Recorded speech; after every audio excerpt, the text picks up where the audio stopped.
messed that up.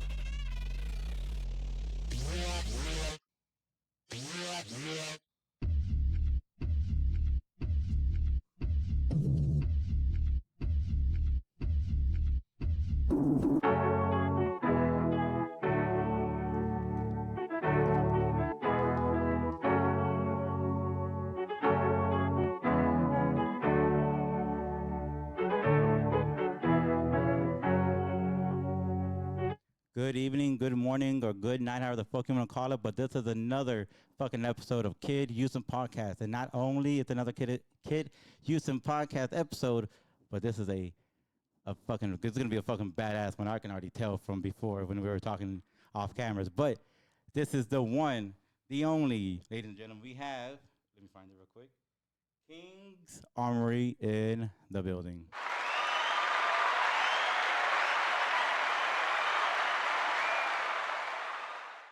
So, Mr. Guest, please introduce yourself. Guest number one. How you doing? I'm Augustine Reyes with King's Armory, kind of the founder of the whole group and put it all together. And I brought my good friend with me, Chris Rojas.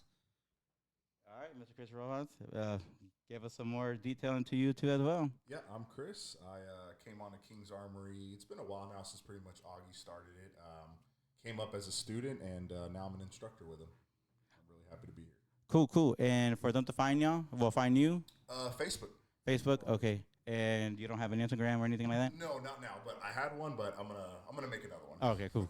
I'm putting the heat on him. I told him you gotta get Instagram. I had it, but I deleted it, and I just got interested. So, but yeah, Facebook, you can find me. Okay, Facebook, and then of course for you, it's Instagram. It's King's Armory on Instagram. I think you got the picture with the smoke in the background. Yeah, I got that. Yeah, so that one, and then there's my personal Instagram, which is Augustine.Reyes.75 on Instagram, and then on Facebook we have the King's Armory group.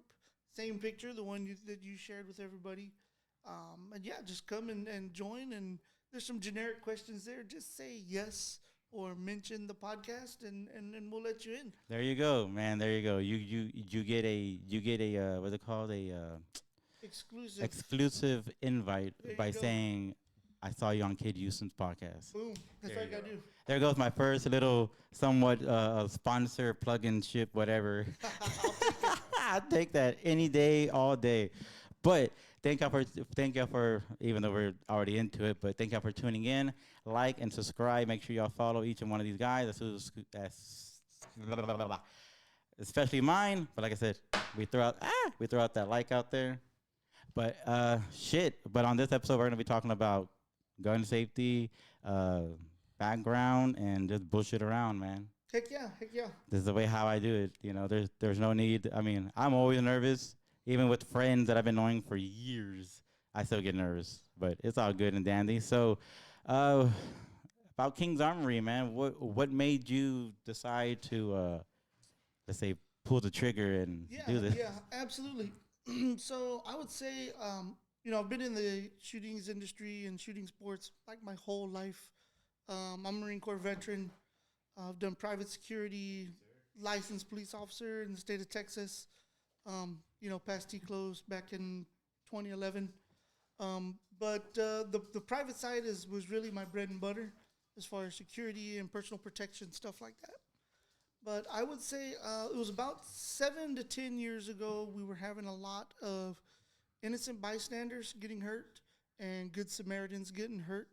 And prior to that, I was doing a lot of private instructor, private teaching, and I wanted to open it up to the public and give them a platform or a place where individuals could come and train without feeling intimidated or, being under any pressure to meet certain goals or whatever.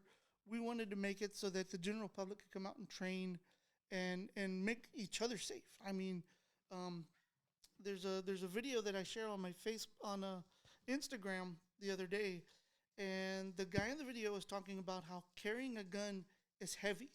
And not the weight of the gun, the responsibility is heavy. Okay, I tell people at the end of my hallway is my baby girl's bedroom. If I miss, that's my girl. I hurt my child. I could hurt my neighbor's child.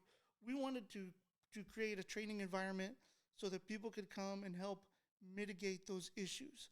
So we put together a program that just started as a nice group where we could come and shoot with pistols and give people a basic understanding of how their firearm works and give them some realistic situations to what we've evolved into now, where we can teach you to fight from a car. We got a facility we're allowed to use out in Fulshire that's about 200 acres. Um, they're not the best ranges, but they're great areas to train in because we have 14-foot berms. We're able to take a vehicle out, and we're able to put people through those stresses and those things and levels so that they can become more proficient and become safer. Turn on mine. Sorry, I had to take it off because I hear a little echo. I hear myself. It's coming from the headphones. So give me a second. Ugh. It's all good. Maybe we're not live. Sorry about that. No, it's cool. You hear it coming from over there, huh? I'll cut that out. Oy. Sorry about that. All right. So, yeah, I know that. Well, I understand about the whole innocent bystanders and everybody getting here, especially with the whole road rage shit. Road rage. I mean, school shootings, right? Yeah. Like we've been teaching a handful of teachers and nurses because we provide that. I wouldn't say it's laid back, but it's a very accepting environment. Right? Yeah. And police officers come out too, and ex-military, everything. So anybody can come out and get good training. There you go. Yeah, we've put together such a good program that even our basic pistol, we have police officers, like you said, that will just come out and do basic pistol over and over and over because those fundamentals are so good there that it just makes them real comfortable with coming and hanging out with us. And the great thing about that is, when we do have police officers, the only thing we ask them is, hey, we want to do a little Q&A, maybe at lunchtime or whatever. Let the public be communicative and talk to you, kind of break that stigma of, all cops are bad. Hey, there's bad apples everywhere. But if you have some that are coming out and willing to talk to the community and be friendly and open up, please share that knowledge with us and help us help you. Oh yeah, I mean, there goes Princess the podcast dog, always in it. But yeah, man, I mean that's the number one priority is it's people safety, and Public safety. Public safety. Sorry, I mean either way, public safety, and you said you came about you joined them or you started. Yeah, so I've done private security in the background, and I came up because I just firearms, enthusiast big time, and then I found King's Armory and I saw what Augie was doing. I loved it. He can tell you that I was consistently coming to as many classes as I could because I wanted to get good training, and I have. And it's a big responsibility having the firearm and knowing how to use it responsibly. And that's what I found in this class. Taking this with Augie and everyone else and joining the King's Armory, community. So I have found it really beneficial for me and letting other people know as well what I do and the groups I'm in, so they can come out and train with us too and see what we do, which is give you good firearms training. So. Yeah, I'm sorry about that. I'm trying to let. Oh, it's okay. I'm trying to let her know that it's muted. But yeah, and that's one thing I've been following. I mean, I've been following you for a long ass time back when we were into Land Rovers. Yeah. I mean, and I'm still into my off-roading. I thought I was your a Land Lexus. Rover guy for like 20-something years. I had Land Rovers in high school, and I just kind of fell out of love with the Land Rover, and now I'm a Toyota Lexus guy, and it's been a pretty good relationship. But yes, it's not unusual to see me off-roading and overlanding. Like I was saying earlier, I spent about 2 weeks off-roading with my son, just like completely off the grid. I got like a bug-out trailer / overlanding trailer. Oh wow. Yeah, I got water and solar and the whole nine, and we chased the Colorado River from Colorado to Utah. I remember you were selling one at one point, or was that the same one? I sold the rooftop tent because I built a square drop. Yeah, I remember that a long time ago. And what we do is we use the trailer when we're training because we can put all of our gear in there, and I can bring water, coolers, chairs, throw everything in the trailer, go to the range. It kind of opens up like a cheap satellite now. Yeah. Because it's got awnings and stuff. And we set up and go to work, and everybody has fun. That's cool. Yeah, that's how. I really didn't meet him. I just met him through Facebook. I never got to meet anybody. Land Rover Club. Yeah, I never really got to meet nobody. The only person who I really got to meet was fucking Victor. Yeah, Dude's he's a good from. dude.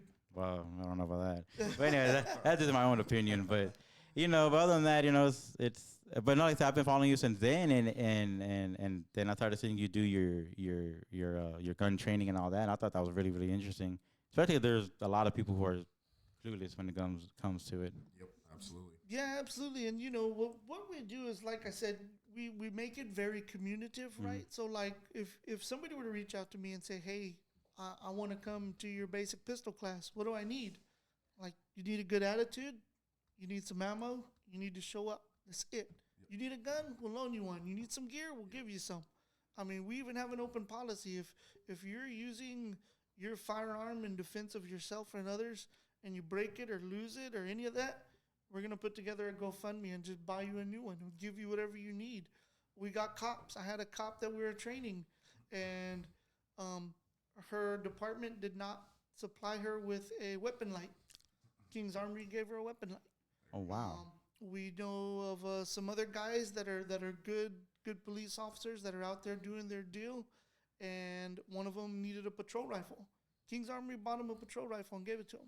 Oh wow. I mean, those are kind of some of the things we do too, just to keep that community involvement going and spreading the love. You know. Oh, what I'm yeah. saying? I mean, That it just helps us out and helps the community out. that's one thing that I'm trying to. Well, I don't want to take pride in myself, but that's one thing I'm trying to build for us is a platform for communities, for people out in the community to come out and come talk. Because I mean, at the end of the day, man, it's community supporting community. Yep. And 100%. and we all need to look out for each other instead of try to stab each other.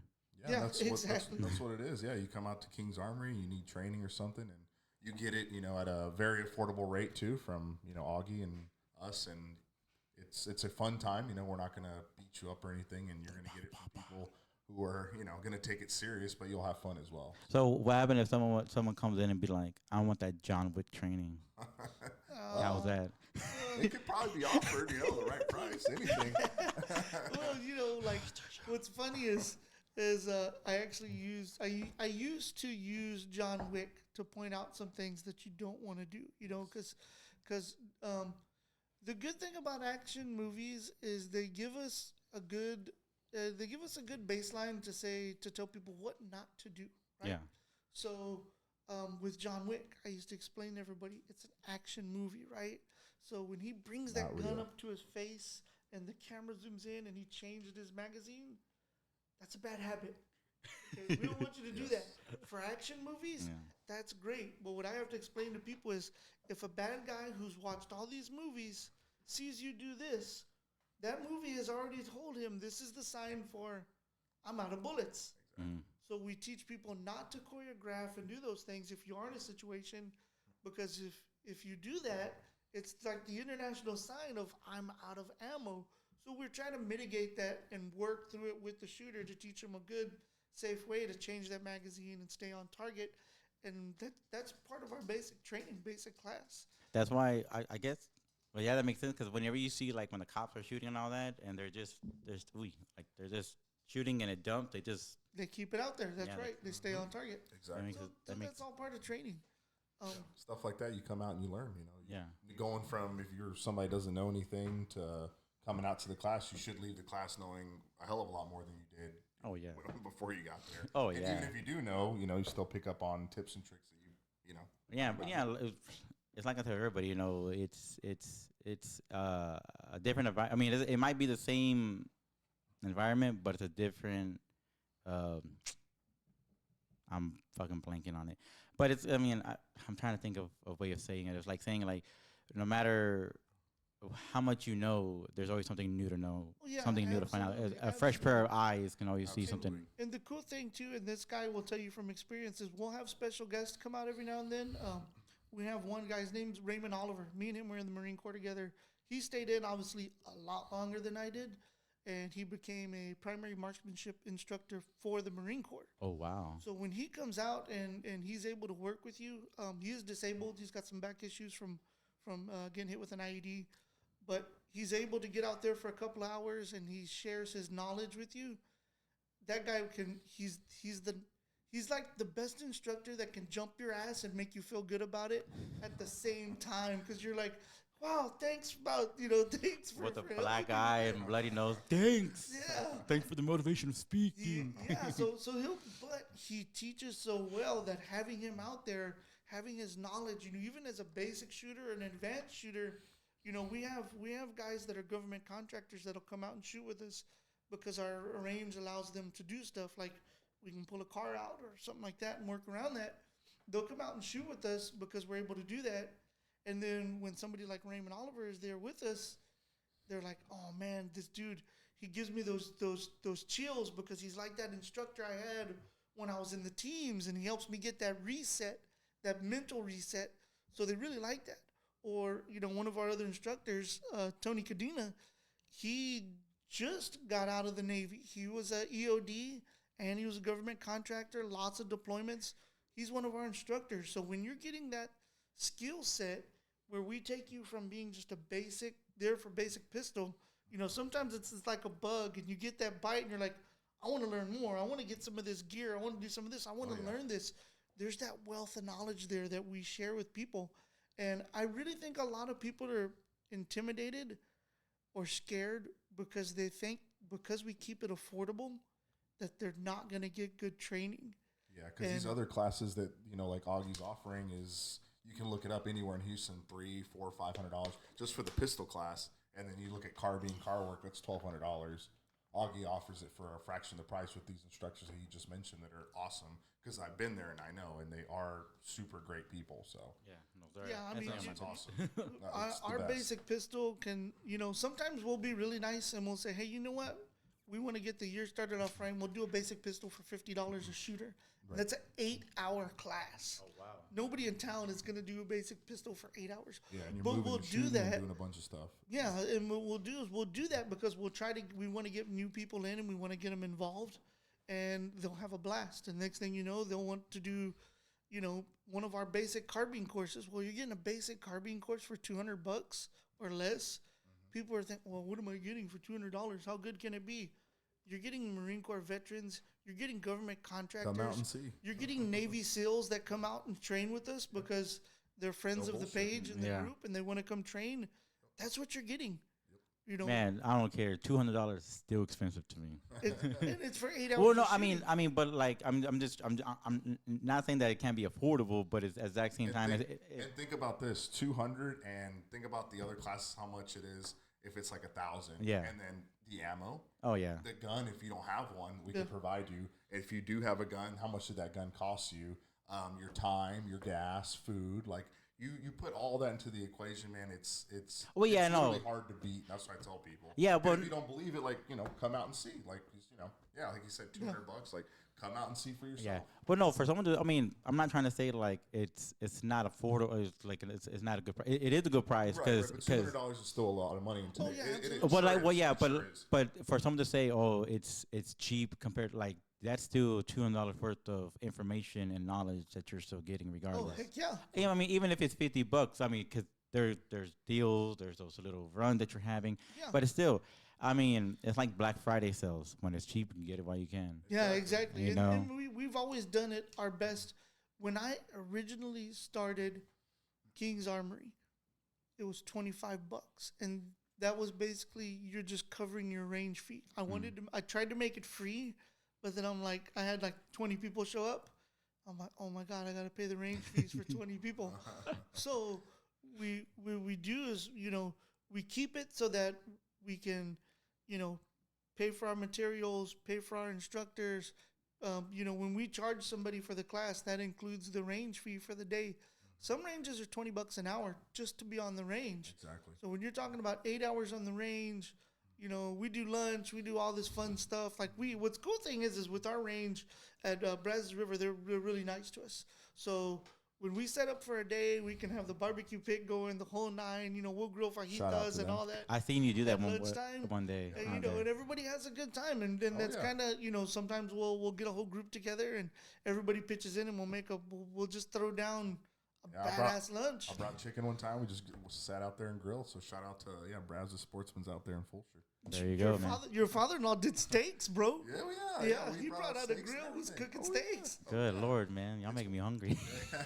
It's a great time is what we're getting at. Yeah. Big shout out to Brazos River Sportsman's Seriously. Club. They're Lee awesome. John Bentley, the owner.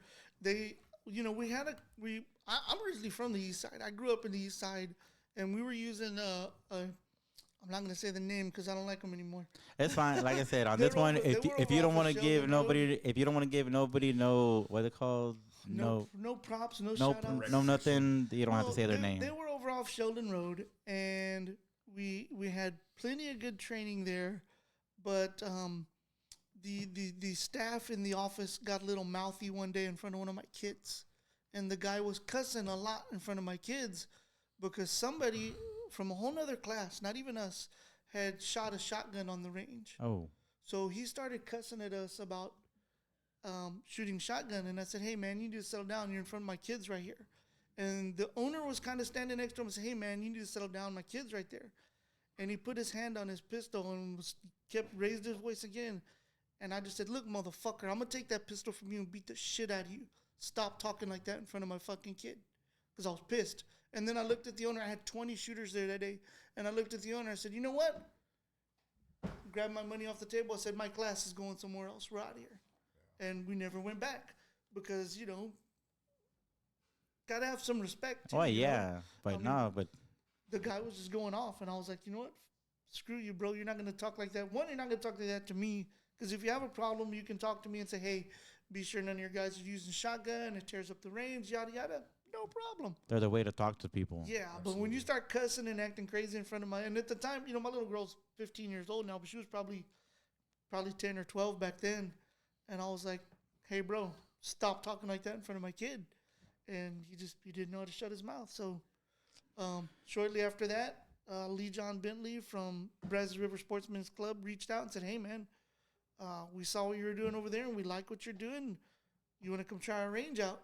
And I did, and I can't lie, I kind of fell in love. It's pretty cool because the ranges that he has for us are set back. They're private. We got good tree canopy. We're right on the river, and we're able to be able, even though there's so many people on that range at one time, nobody bothers you. You can put in work. You can teach a good, safe class, and they're very very welcoming. They treat you like family. So I couldn't ask for a better place. Yeah, because I started going to that Range USA. Uh-huh.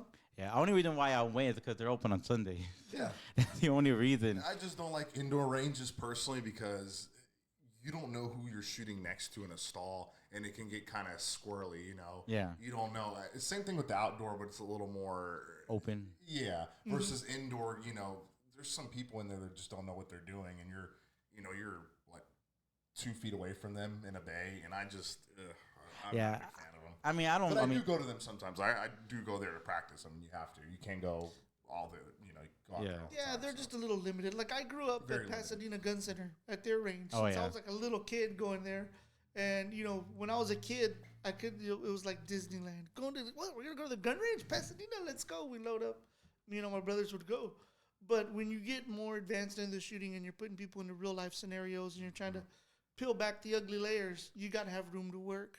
And they definitely give us plenty of room to work out there. Yeah, holster your gun, unholster your gun, stuff like that, man, I remember I went to a gun show once, and it was the one that was it was called the Reliance Center back then. Oh, yeah. Before the Energy Center next Remember to the the stadium. George R. Brown ones, too. Those Yeah, the George those R. were Brown epic. ones. Oh, Yeah, I remember those. I remember, never mind. I remember going to one of those, and then the one there at the one I just mentioned. Yeah. It was it's the only 2 times I ever went. Never. I don't know. I mean, I love guns. Don't get me wrong, but it's just like, I don't know. It's just like, Yeah. I don't know.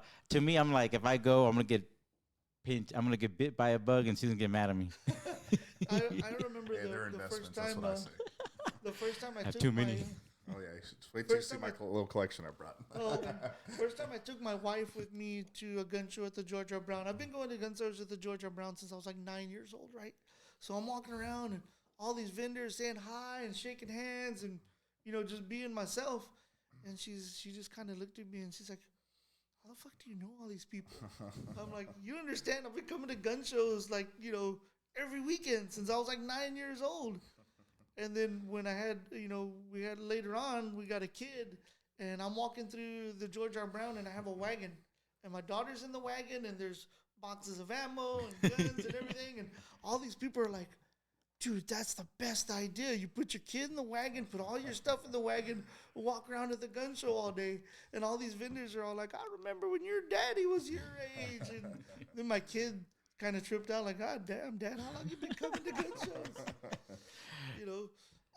But with gun shows, brick and mortar, that kind of stuff, I really think the internet has kind of killed gun shows for me these days because I just don't, I can go online and get everything I need and not have to leave my house. And they price gouge a lot now, unfortunately, at gun shows. I remember the last one I went to was during COVID, and that was, I don't even know how to say it because it was like, I don't want to say embarrassing, but it was insulting to see the things that they would like. So they have, brass case and steel cased ammo. Mm-hmm. And brass case is supposed to be better, more expensive. Steel is the cheaper one, right? Mm-hmm. They were selling steel cased ammo for as much as brass at the gun show, if not more, at a ridiculous amount, like $1 per round for like a 380, let's say, which is an absurd amount. And after seeing that, I was like, you know what? I'm not coming back to these. Because like Augie said, the internet, it kills. You can find everything you need on the internet. Yeah, it's absolutely true. I can sit on my couch, I bought, damn near watching everything. TV and spend $1,000 and then be like, oh, oops. Yep. Don't tell my wife. Don't tell her, please. Yeah. Don't. So, with the whole gun safety and all that, since we're talking about everything, what is y'all's thought about the propaganda, the politics about the whole guns save lives. Yeah. There you go. I won't disagree with him. Guns do save lives, and believe it or not, I'm a pretty middle of the road guy when it comes to politics and stuff like that. Same. If gay people want to be gay, hey, that's their business. If cowboys want to, if cowboys want to have their raw milk that they get from their own, cows, and I got chickens in my backyard, and the HOA can give me shit about it, and I don't care. So I've been thinking about getting chickens, but I'm like, I don't know. We just barely moved in. I'm like, not yet, not yet. Hey, it's up front. It's gonna be like, oh, damn chickens, but I have 2 chickens. I'm having a blast. They're fun. I call them the girls, and I'll wake up in the morning and tell my wife, I got to go check on the girls. And she's like, okay, farmer dad, go check on your fucking chickens. So, but there is a lot of, politics just divides people so much, and there are people that have, common sense kind of stuff that they want to talk about. And then, there's those guys out there that are like, my 3-year-old should be able to walk around with an AK. And I'm like, hey, you know what? That's your right as a parent. But at the same time, that's a fine line. You got to, how about training that child before you, because my kids have been around guns their whole lives. And I introduced them to it a little bit at a time, I didn't hide it from them. And my daughter now shoots and trains with me, and she's a heck of a shot. But there's rules for a reason. We're a country of laws and rules, and there's gotta be some rules. There's some rules and some laws, and I think if we can kind of come to a meeting of minds on stuff, because I have friends that are far right and far left, and my friends that are far left are nobody needs a gun, and I'm like, well, then the next time somebody's breaking your house, don't call the cops, because the only reason you're calling them is because they have guns. Tell them stop. Yeah. And then my friends that are on the far other spectrum that are like, give everybody guns, and I'm like, well, maybe there should be some training required or something like that. Because when you get an LTC, license to carry, which you don't really even need it anymore because anybody can carry a gun in the state of Texas legally as long as they're not a convicted felon. When you get an LTC, there's no actual gun training. Yeah. It's just them telling you what you can and can't do and where you can and can't carry for the most part. So just because you have an LTC doesn't mean you've had training. You've just been told, here's the rules. If you break them, your ass going to go to jail. And then, oh yeah, that's same thing for the concealed. Mm-hmm. Yeah, and they have open carry now, which I'm all for. I'm all for. I'm like with Augie, but probably a little more. I like even more freedom with guns. You're more, you're more the cowboy. Well, not per se. Like, of course, I'm with the laws. But, Yeah. like the open carry thing, I'm for it, but I don't do it. Just because you can doesn't mean you should. Just because, like, it gives off the element of surprise. Yeah. If someone wants to rob you, they can see it on you. And I'm someone who conceal carries, but I'm not against open carry because you should have the right, constitutional carry to do it. But you got to do it in a responsible way, like you said, training. Exactly. So exactly. That's where I stand on that. But I'm definitely like on the spectrum of giving people just freedom, leaving them be and having the right to carry whatever you want, do whatever you want, but responsibly, obviously, and to not go crazy. Oh yeah. And that's what we're here to do also, is to educate them on, simple things. I'm no master firearms guy, but I mean, I could tell you a thing or two about, shooting a gun, basically. Don't point the gun at you. Correct. Yeah, yeah. Basic, What's in the bottom simple of that things. hole? Yeah. What is so, that? Yeah. Well, because I'm not gonna go this. We know a person that owned the firearm, but they sold it because they kept dropping it and it kept going off. Was it a SIG? I don't. That's what I I'm don't. saying. The I don't SIG. know. I don't know. But SIG. I was like, first of all, How many times you dropped your gun? yeah, like, oh, how are you dropping Did your you gun? not have a holster or? I don't know. It just. I'm just like, Yeah, Bro. if you drop a gun and it goes off once, that's one thing. But if you drop that same gun and that happens all the time, yeah, you might want to switch guns. I mean, that's a problem. you don't got to spend a bunch of money either. All right, like I just carry a Glock Gen 5 Glock 19. No MOS, no special sights, none of that. And if you practice and you become comfortable and confident and proficient, that's all you need. Yeah. You don't have to, you don't have to go buy a staccato P. Now, if you want a staccato, by all means, bro, you got the money. Go drop that $2 grand, $3 grand for a guns. pistol, for I- a 9mm. I hate when people tell you, "Oh, are you gonna buy it?" No, motherfucker, you gonna buy it for me? yeah, like I get that. A Are you gonna lot, get right? it? Like, Yeah. And I'm with Augie too. I carry, it's unloaded by the way, of course. I carry a Glock 48. It's 100% stock. I'm a little more bougie though. I got it milled and I put a red dot. That's it. But it's 100% stock. is it time? Are we pulling out guns? Okay. Yeah, Let yeah, me- y'all go ahead. I don't mind. It was the perfect time to bring it in because y'all are talking about One it. of the things we teach at our class is a triple redundancy. Always. Because in our class, we handle real firearms. I don't teach anybody with fake guns. So part of that triple redundancy is I'll look at it, physically check it, and then I'll let you look at it, physically check it, and then I'll let Chris look at it, And I'll physically check it, of course, yeah. and make sure it's clear. So we're clear, everybody. Okay, internet, don't lose your fucking mind. Yeah, exactly. Yeah, no, Right. please don't We're clear. report We're this clear. page. We're clear. Please don't report it. Check it.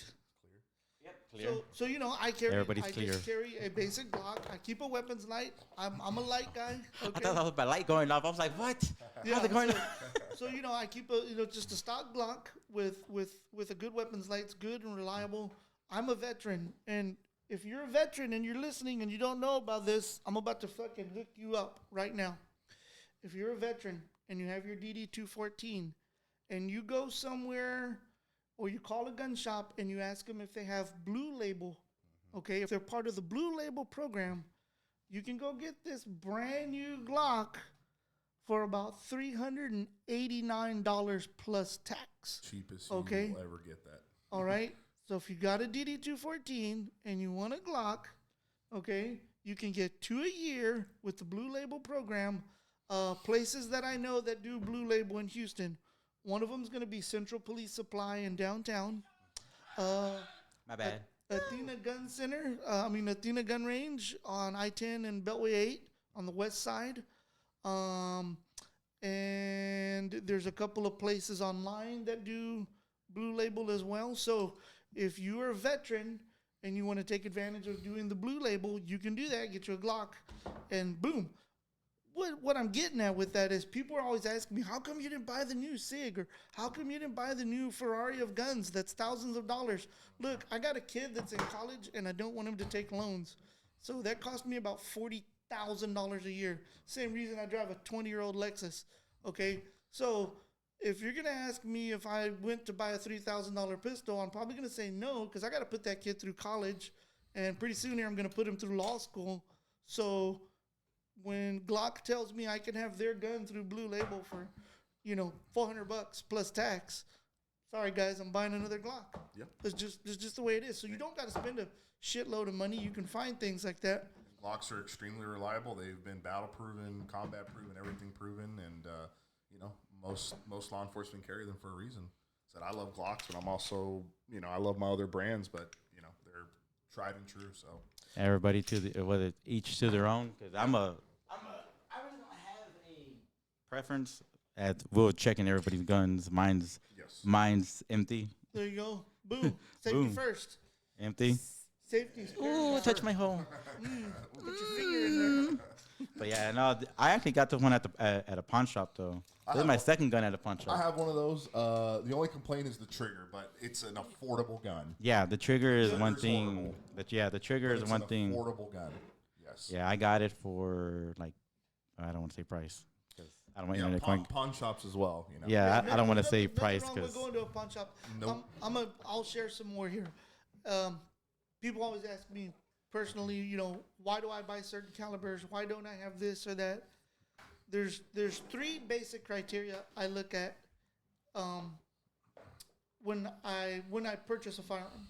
One, is it prolific? Prolific meaning an AK, an AR, a H&K, something like that. Meaning there's going to be an availability of parts, ammo, magazines, all of that stuff. So the first thing I look for is it prolific. Let's say it's a Glock. It's battle proven. It's street proven. It's gangster proven. It's been everywhere. So yes, it is prolific, which means my availability for parts and accessories is going to be very wide. I called a guy and I said, hey, I need a holster custom made for my Glock. It wasn't hard for him. He's like, oh yeah, I got moldings right here. I can put it all together. Boom, boom. Have it done in a couple of days. Yep. Boom, custom holster. Yep. So prolific is the first thing. Okay, so I have Glocks, I have Berettas, and I have 1911s. I have an AR, and I have an AK. The other one I look at is the type of ammo. I have 9mm, I have 45 ACP, I have 5.56, and I have 308, or what's considered 7.62 by 51 NATO. Why? Because those are prolific rounds, which means I can always find a 9mm. I can always find the 5.56 or 223. I can always find a 45 ACP. I can always find a 308 anywhere in the world. Mm-hmm. Okay? So those are important things to me, where it's prolific, the availability of ammo, and of course the availability of parts and accessories and all of those things. If you're looking at a gun, okay, and you're going to go buy the latest doodah, right? Let's say you go buy that Staccato. Well, can I go to Academy and buy new magazines for my Staccato? No. I was about to say probably not. Okay. If you do, I have a couple of buddies that got them, and their holsters cost $300. God. Yeah. That gun is $3,000 easily. Yeah. So when you get into something like that, and there's nothing wrong with them, they're badass. No, they're awesome. One of our sponsors is Black Rifle Company out of Pearland, and they're big. They move the Staccatos and they move those higher end kind of boutique style guns, and I'd love to be able to get one, but at the end of the day, I have to stick to my gut and what I know when it comes to prolific, the availability of ammo, and the availability of parts and accessories, and those that kind of hurts me when it comes to filling those things. If I go and grab my old 1911 out of the safe, I can get magazines, ammo, and parts. That's right, 2 World Wars. I can get all that for my 1911. My Beretta, I have a Beretta 92, and some people don't like Berettas, but you know what? When the government started switching from the 92 to the SIG, I was able to go to the local Army surplus and buy Beretta magazines for $5 a pop. Good. So I remember those back in the day. Now I got like 30 Beretta mags, and my little girl shoots that Beretta now, and she loves it because we go to the range, and she's like, I don't ever have to load a mag. They're already ready to go. She has a good old time. So that availability of parts, like I said, look at those criteria if you're going to pick a firearm. Pick something that, like I said, prolific, ammo, parts, and accessories. If you can fill those three, then you're probably grabbing something that's pretty good. And then also, especially when especially when you buy a new gun or even a used gun, you always got to check, regardless, check it. Yeah, absolutely. Yep. Ask them to. I don't know how legit gun shops are, but I know pawn shops, they'll let you dry fire.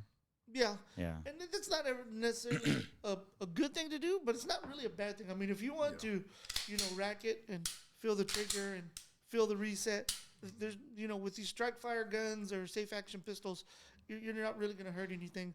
A lot of that comes into when you're looking at older guns like revolvers and stuff, where you have a lot of metal on metal contact with the hammer and the way that system works. You can definitely break some stuff. I've seen some old Smith & Wesson J frames with shit broken on the inside because somebody was click, click, click, click, and boom, they broke it. Dang. So, and besides that, I do a gunsmithing work for, for Black Rifle, as well as I do gunsmithing work for Brazos River Sportsman's Club. Yeah, because I'd be seeing you. I don't know if that was either your gun, either your rifle or someone's rifle, the one that you were fixing up at one point. Oh, there was we did a retro build like 2 weeks ago. I helped one of our shooters, Justin, right? Yeah, Justin, turned out awesome. He wanted to do a retro build, and I said, look, just get all your parts together and come to the house, and I'll help you out. So that thing actually came out really cool. He got to see it on the range. Yeah, I shot it. It was awesome. awesome. A lot of fun. Yeah, it was great.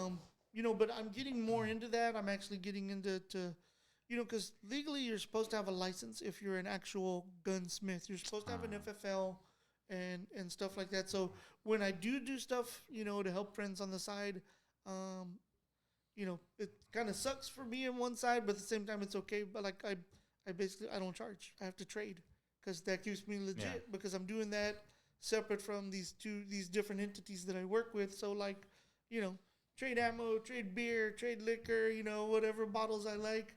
Yeah, I'm like, yeah, I can help you with that. That's fine with me. Yeah, barter.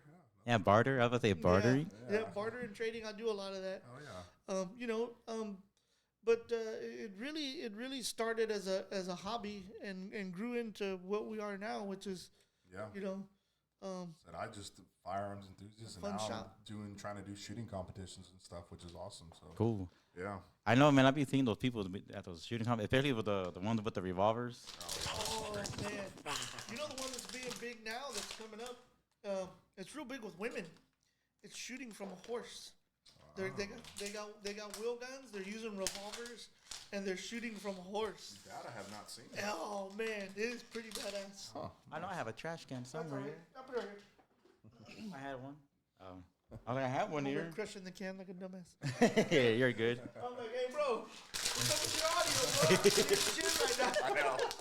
I know. I hear it. I'm like, hold on, where's the trash can at? This dick walking all over the audio. It's all good, man. I don't care, man. Y'all can burp, sneeze. I don't care, man. There's always a noise in the background. But and have you did any customizations to any other guns other than to your gun? Yes, stand by. Oh, there we go. There you go. Show and tell with Chris Rojas. There we go. She got show and tell. So I'm a little bit different Augie situation. I'm just engaged, but I have no kids, so I do spend quite a bit of my money on guns. This is a 19X customized. To make sure everybody look. Yes, of course. It's We're clear. That's right. They're triple redundancy. Stuck my finger in the hole. HK VP9 customized as well. Chris brought all the good stuff with him. for real. There you go. See. And then see another one. CZ P10C customized as well. Oh, I like this. I like playing with Chris's collection. When he comes out to the range, it's always Like it's I said, always a treat. I spent a lot of my money on this. I'm not gonna lie. I see that. But yeah, so they all got red dots on them. Those RMRs are definitely way more expensive than these Hollow Suns, but they work great. So These are which kind of gun are these again? that the one, CZP10. that's a CZP10C. I got the slide cut on top. Yes. I put a compensator on it. I got it Cerakoted, and it has an RMR cut. Yeah, and I was like, man, that looks badass. That's the one I primarily shoot a lot. I'm a big CZ guy. How Augie is with Beretta, I am with CZ. See, love CZ. You can't go wrong with any CZ you buy. Trust me. Isn't aren't the name Cantech? Canic, that's another newer one. I would recommend those two if you're on a budget for sure. They have some budget pistols. Like, I don't know where to go. Oh, it doesn't matter. I seen two of those at the pawn shop where I bought this one, and they were white with like black like paint spratters. Yeah, I saw one for like 200 something bucks, and I have one of them too that I got in a good deal, and they shoot great, man, especially for the price. Man, it was two identical ones next to each other. They were $300 a pop. That's what I'm saying. At the pawn shop, I was like, if you're on a budget, I would definitely pick up a Canic. I was like $300 a pop. I was like, if I could afford, I would. But I was like, I gotta get this one. I'm not a huge fan of the Canic, but you know, like he says, if you're on a budget and you want a good gun, they are getting good reviews. I'm a CZ guy, Glocks as well. I have a ton of Glocks. My one HK, but yeah, primarily I like CZs and Glocks. Yeah, they're awesome.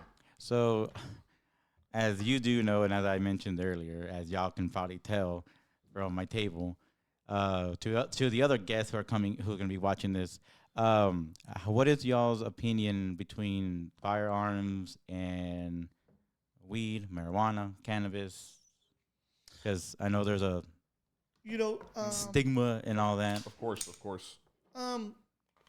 When I was in the Marine Corps, I was in Southern California for a while, so I still have a lot of friends out there, and you know we do have it's medicinal marijuana is allowed in Texas now, right? That's correct. Yeah, it's like very very low. So I don't think your medication should keep you from being able to own a firearm. Yeah, because they say once you get your medical card, you give up your right to own a firearm. And I don't agree with that, but I think it's kind of like with alcohol. If it's legal, but you also shouldn't be shooting a gun or firing a gun if you're high. Oh, or yeah. Or if you're intoxicated. Oh, yeah. Because that obviously, impairs your judgment and everything. And, someone will say, well, no, but it does, regardless. So, yeah, of course, not against it at all, especially since it's, Well, that and like, I'm a veteran and I do a lot of work in the veteran community with, veterans with PTSD and things like that.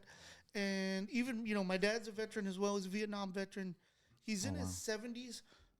My dad never smoked until about 5 years ago. Like my dad. Yeah. Well, my dad never did this hers, but he tried it for the first time. His problem was his knees were getting bad. He was having high blood pressure. All of these things were happening.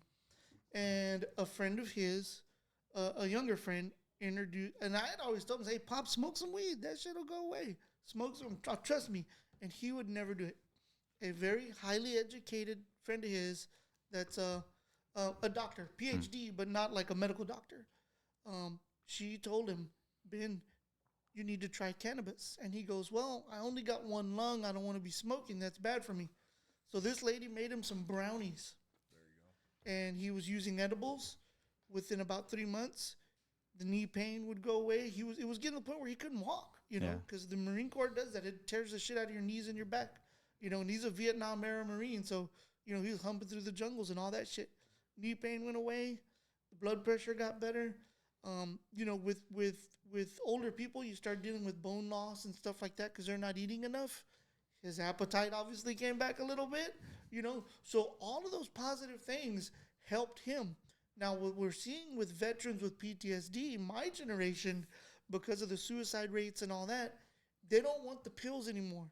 We don't want the fucking pills. Bottom line, we don't want them. Okay?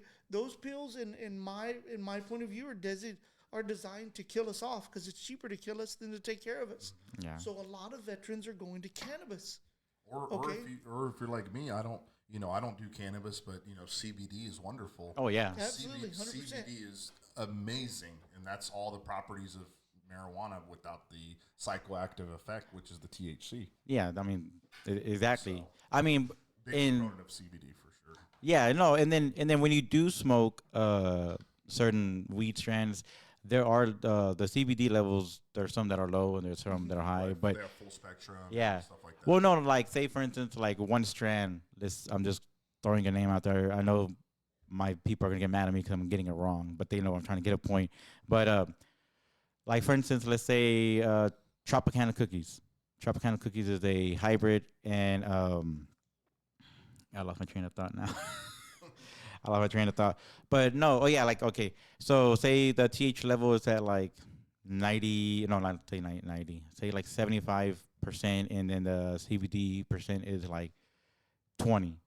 You know, you always want to look to see between the THC and the CBD level, because nowadays when you really get into to detail with it, you got to learn about the levels, the terpene levels, the CBD levels, and all that. Oh yeah. And there's some people who I know that actually do mix CBD, the plant well, the flower itself with regular flower itself. That way, it's not that much of a high effect, but you're still Right. you're right. getting the And there's so- beneficial. And there's so many ways of taking CBD. You know, you have the drops, which Yeah. is the one I like, or gummies. You can't smoke the flower, which I have too. It doesn't get you high. You just relaxes you, which is what CBD does. So I tried it in the beginning. That shit was nasty. It tasted real like chemically. Yeah. It had like a very chemically it taste, but smelled the same to me. Yeah, it smelled the didn't get me high, same. which is what I don't like. I don't like getting high, but to each their own. You know what I mean? I like drinking. I drink. Yeah. You know. well, I can't drink. No, well, I mean, I drink every so. I mean, I'm not supposed to drink, but I drink very so often. But I'd rather Yeah. smoke than drink. I- But I'm at home though, so See, and like I said with my old man, he obviously can't Yeah. get high all the time because he's still very functioning adult and has to get around, but he's not afraid to use the CBD oils either. So when he oh yeah, when he can't get his edibles or burn or whatever, he'll get the oils and like rub his knees and his shoulders, his joints, and it changes his life. yeah, Give him a couple more Stuff's years. amazing. yeah. And then I know some people in the community that make like homemade lotions and Yeah. creams and stuff like that, and I use it because I have arthritis on my knees, and then it was the other day I had burned myself, and the one I have is a rosemary one, Uh-huh. and I just put some on my finger, and the next day, voila, it was gone. I was like, It's amazing. It really is. That's just Mother Nature. All natural. yeah, no, another thing I wanted to, why I wanted to bring y'all on. Well, one, to bring out this gun safety and all that, but two, to also to ask y'all's point of view with, weed, marijuana, whatever y'all want to call it, with the guns and all that. Yeah, it's just like with drinking. Do it responsibly. Like if Exactly. I know I'm gonna go get Exactly. fucked up, then I put all my guns up and My gun stay. I don't leave it in my truck, and I'm not gonna drink and drive and get crazy. You got to know, be responsible. yeah, it's just about being responsible. Exactly. Following laws and doing all that stuff. Exactly. Oh yeah, And and then the other thing too is you got to look at weed. Like nobody says let's go smoke and get baked and then fucking start a fight. It's typically like start a food fight, Right. but not a gunfight. Right. Man, I could. Alcohol be the one. Now, that Look, alcohol, on the other hand, I'll I know tell you- plenty of people get drunk and fucking shoot their own house up. Man, I'll tell you this. I went to one of the first weed events we had here. It was really, really big. It was like a movie. Man, there were so many people. We were bumping and stepping on people's shoes and stuff. I was like, ooh, my bad. I'm sorry. Nah, bro, you cool, bro. It's all good. I was like, man, if we were at a bar or at a yeah. concert, Oh, I was yeah. like, man, there would have been. People be wanting to fight. Wah. Absolutely. I was like, what the fuck? Look at that Travis Scott event that happened. Oh, yeah. People got trampled and killed. Yeah. I'm not laughing at it. I'm just like, man, that's crazy. It's sad. People get. Well, yeah, it's crazy with all that too. Yeah. Well, Yeah, so, and then of course, the cancer rates they are, especially in Houston. Yeah. There's we are only in the infancy of what we're going to be able to do with medical cannabis and Right. stuff like that in the future. Like I said, I don't think your medicine should keep you from having your right to bear arms. oh yeah. Because- And I think any side should agree on that, regardless of your political spectrum. Right. Regardless if you're And getting remember, paid or it's a not. God-given right to protect yourself. The Second Amendment's just there to protect it, basically. Yeah, I mean, if you have the Extra right to insurance. self. Exactly. You know, It's a God-given right to protect yourself. if And you the Second get- Amendment is never going to go away and should never go away. yeah, and I mean, if you're Protected at all costs. I'm if you opening get my into gun. a car wreck and you're getting a Schedule 1 narcotic like hydrocodone or any of that stuff, they don't go and say, "Oh, here you need your hydrocodone card, and we're gonna take your guns away while you're getting that." Hell no, they don't. Right. Because they got $1 billion industry behind those. That for the lack of they're opioids. Yeah. Wait a minute, it's okay for me to have opioids, and you're not gonna fuck with me about my guns, but I'm gonna smoke some weed or have some cannabis, and now you want to take my guns away? Like, No. I understand if it's fucking like cocaine and heroin and all that, that's another choice. That's a whole another. Yeah. But anything that has to do too with the government trying to disarm people for any kind of way, Oh, yeah. is not a good thing. drug wise or any kind of wise. Just my opinion. It's Oh yeah, no, I mean regardless. if they're trying to give you well, you shouldn't have this for that reason. It's like, well, who are you to tell me? You know what I Yeah. mean? Who are you to tell me? That's like I think that's like the 2023 slogan. It's like, who are you to tell me? Yeah, Because it's like there you go. it became like where everybody's like, what? Like, look at how I mean, COVID was handled. if you're gonna I run mean, for president, it's gonna be like, what's your campaign slogan? I wish a motherfucker would. Yeah, I That's wish my a motherfucker campaign- would. My vice that's president, campaign fuck slogan. around and my find vice out. president, my vice president's slogan is "fuck around and find out." Yeah.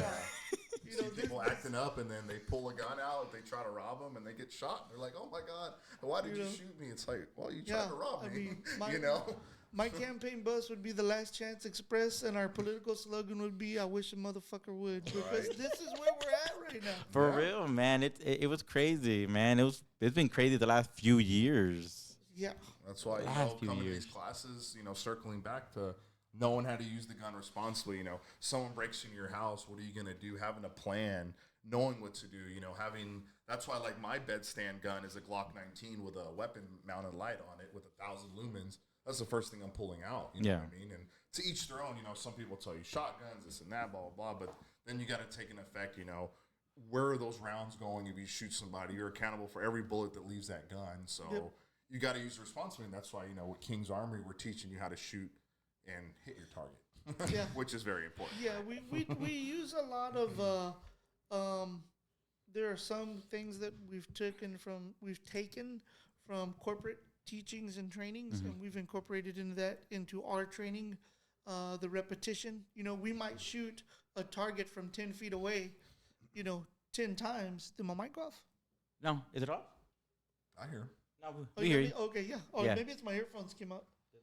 I think so. But anyway, yeah, there you go. Oh, okay. Maybe I so did, we but might my bad. shoot a target from 10 feet away 10 times, and people are like, "Well, this is boring. I'm only 10 feet away." Well, okay. Well, let's go look at the research. Most gunfights are going to be within 10 feet. Most gunfights are going to be with 5 to 7 yards. 5 to 7 yards with somebody fucking neighbor that your pecan tree fell over on his fence, and all of a sudden that's your fault. You're an asshole. Now I'm gonna come and whoop your ass, and you got to deal with that. So when we do things like that, those are little things we're teaching people. Even in our basic carbine class where we're shooting ARs, 35 yards is about as far as we go. And people are like, "Where are you shooting at 35 yards?" And I'm like, look at statistics. Be like, just be grateful you're shooting. Yeah. I don't complain. Like whenever I went to the gun range, they're like, "Oh, well, you need to shoot this close for right now." I'm like, "Okay." Yeah. Boom, boom, boom, boom. To me, it's like, okay, you know what you're telling me. I And don't. then see how accurate you actually are if you're trying to be like, "Oh, well, let me shoot out to 100 meters or 200 meters and see how actually accurate you are," because that'll humble you real quick. I know I suck at shooting, so that's why I'm like, okay, you're telling me what to do. Okay, boom, I'm gonna listen because I know I It's suck. like practice with anything, man. Yeah. Yeah. If someone tells you they're a good shooter or they never miss, they're lying. Yeah. That I know. Those are the favorite Yeah. ones. Oh, I don't miss. Yeah. They're like, "Oh, I can shoot a flea off a dog's ass from 100 yards away." Be like, Man. what crack are you smoking? Yeah. I'm like, "Okay, buddy." Yeah. What fentanyl are you getting in? Right. What fentanyl are you getting in? 100%. So But- yeah, there's just a lot that we do, to help people with stuff like that, where it's repetitions or keeping things in a realistic, environment. Yeah. So people are getting good accurate training. That's all that matters is, the training, the knowledge, being comfortable Yeah, around it. yeah, being Of course. confident. We help build. Yeah, we do a 'cause lot not to build everyone's- those confidence. Yeah, levels. because not everyone's going to want to pick this up and might be a little intimidated by the gun, when they hear it rack or, they hear the boom go off. Not everyone's, like so gun savvy like we are that we're all into guns. So people are like, I just want to learn how to shoot it, and do it responsibly. And that's what, basically we're trying to do, and if you have questions, you can ask us. I mean, that's all it is. And that's what we tell people. So. Yeah, There's absolutely. no And if you- dumb if- question. if you There's no don't got a dumb gun- question. Right. Yeah, right. no, there's no dumb questions. And No. part of our training, or part of the things we ask people that come to our classes, is if you bring all your guns, don't be a dick. If some nice person walks up and goes, "Hey, can I shoot that?" "Yeah, you got some ammo?" "Yeah, sure. Here. All right, yes, let's shoot it. Because then people can come, try out this variety of guns, and then find out whether or not they even want to. I had a lady come. She trained. She shot all day. She was very open-minded. And at the end of the day, she's like, I'm just not ready to carry a gun. And I said, hey, that's fine. Hey, And then she asked she me, knew though. Can I come back out and keep training with y'all? Exactly. Yeah. Yeah, She that's still great. doesn't carry a gun. Still hasn't bought a gun. But she's come to 2 or 3 classes and enjoyed shooting.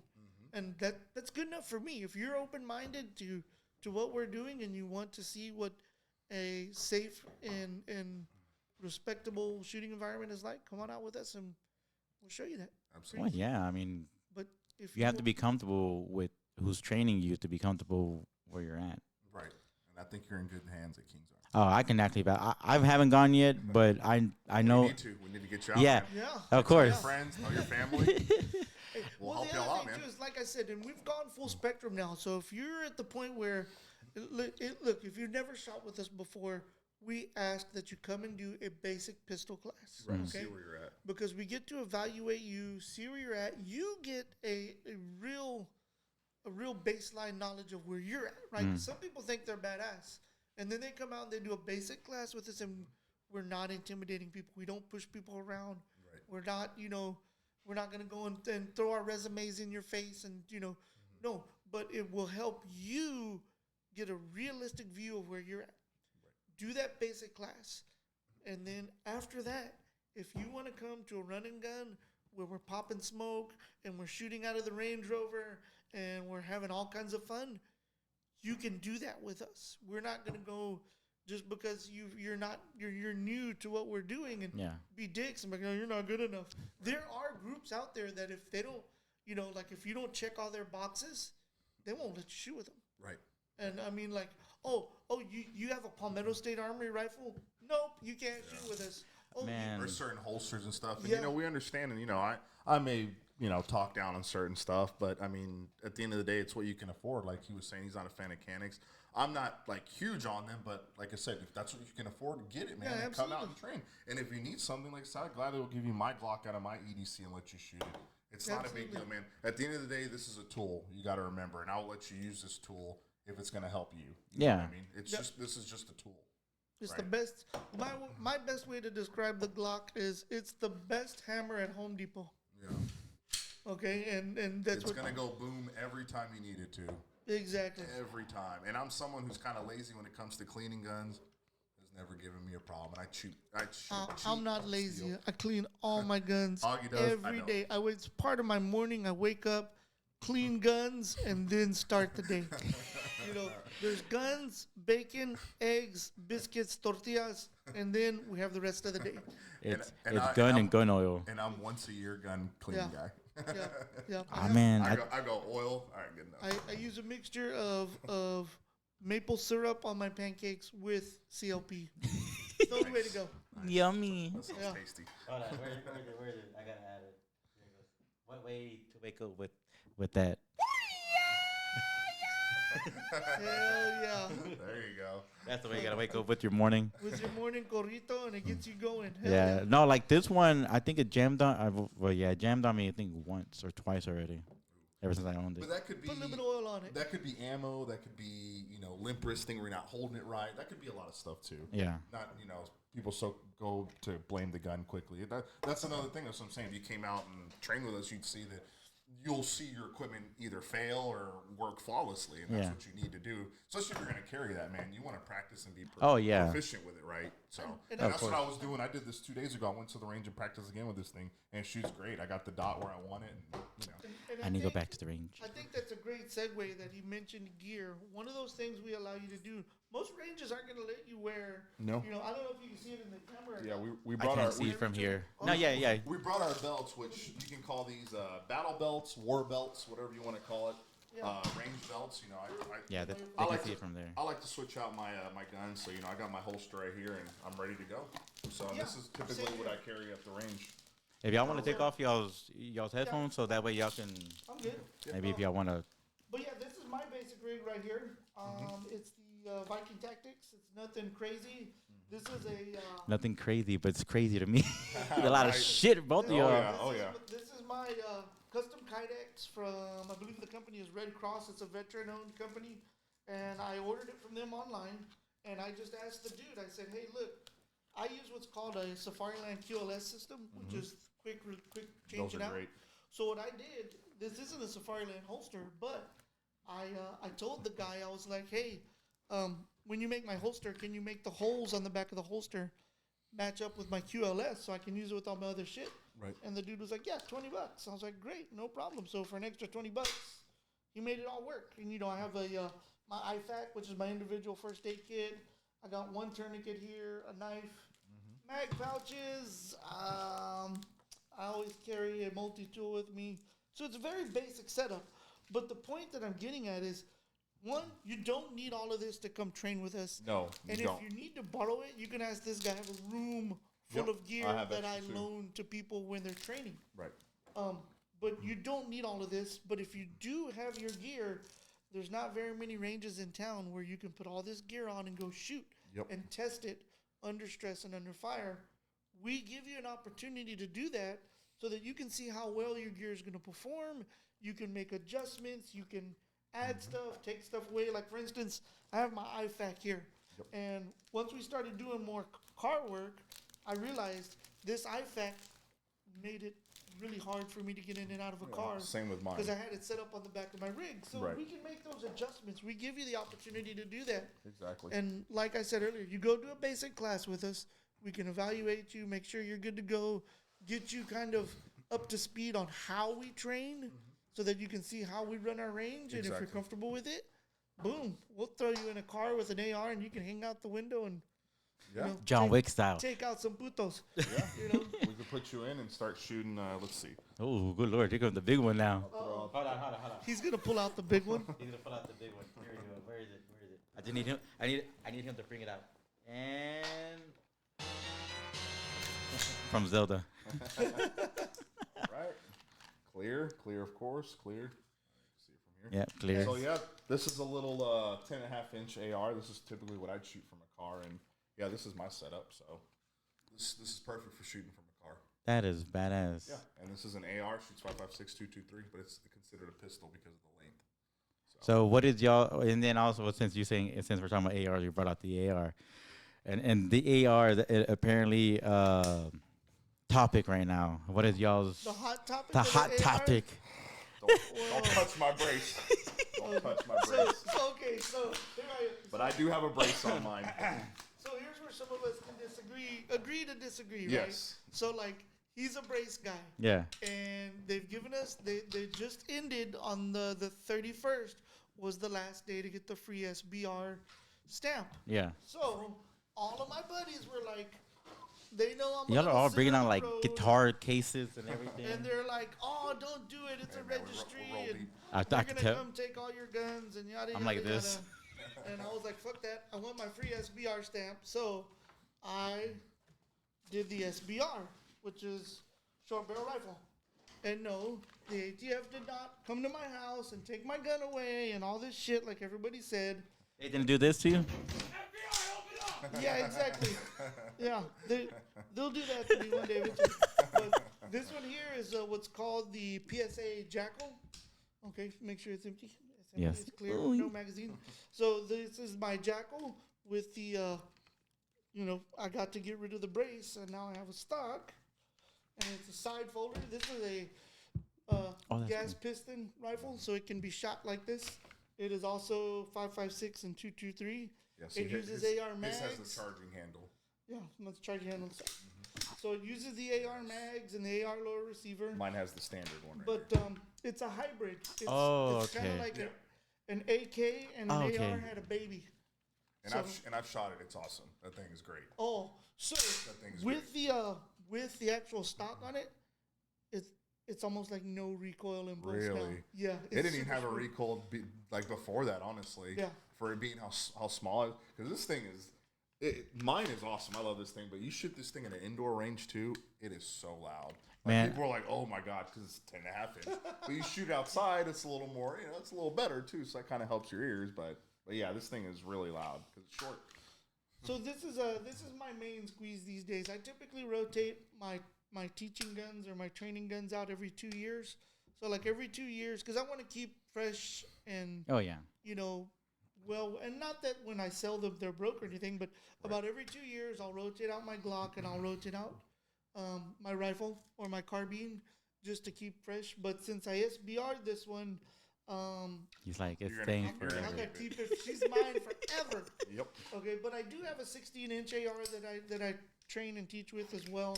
Same. But if I'm working, like I said, if I'm working around a car in that really tight environment, Yep. you know, having the 10-inch barrel, having the, you know, one thing I like about, you know, going with this platform, it's a little bit stiff, is if I have it folded and I'm in the front seat of a car like this, Still shooting. I can move around everywhere. I don't have to have the stock folded out to shoot it. I can still, you know. I swear, after this episode, I'm probably gonna go upstairs and play Call of Duty. Like I tell people, man, it's a very expensive hobby. It's a very As you can see, expensive my hobby. pistols Yeah. alone. Yeah, and honestly, I don't have as many pistols as he does. And people think because I train a lot and I teach a lot and I work on a lot of guns that I have a lot of guns. I don't. I have my SBR. I have two SBRs, actually. One is a standard AR, kind of like that one, and the other one is this one. And then I have one 16-inch AR. I have a shotgun, 3 pistols, and my hunting rifle. And then 2 little 22s for the kids. Man, I remember I went hunting and for this company I was working for, and the manager at the time he went hunting with one of those. Yep. He was trying to shoot a hog, Yep. but he didn't. He racked it slow, so when he went to go shoot, Didn't fire. it didn't click, and he was like, so he, Can't ride the bolt home, but Nope. you gotta yeah, sit but down it with was that. weird because I was like, why didn't you just?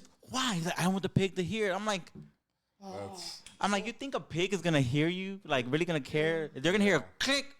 exactly. Just Yeah. keep eating. I'm like, Oh. man, Why didn't he have it already ready to go? I don't even know. It's like people that carry their EDC gun and they're like, I Without don't one in have the pipe. I I don't don't have carry one one in in the the chamber. pipe. I'm like, you think you're gonna have time to pull it out and be like, hold on. Well, All right, now I can shoot. I know. I don't know about now, That's but a bad practice. I don't know about now, but I know then cops were giving people shit for having one in the chamber if you weren't Really? licensed. Yeah, that I didn't Oh, know. wow. Yeah, That's because dumb. a friend of mine, a real good friend of mine, he didn't have his license yet, but he had one in the chamber. And when he got pulled over, the cop asked him, "Do you have a gun?" He's like, "Yeah, I got a gun." He goes, "Oh, are you licensed to carry?" He's like, "No." He goes, "It's my property." Right. He's like, "Oh."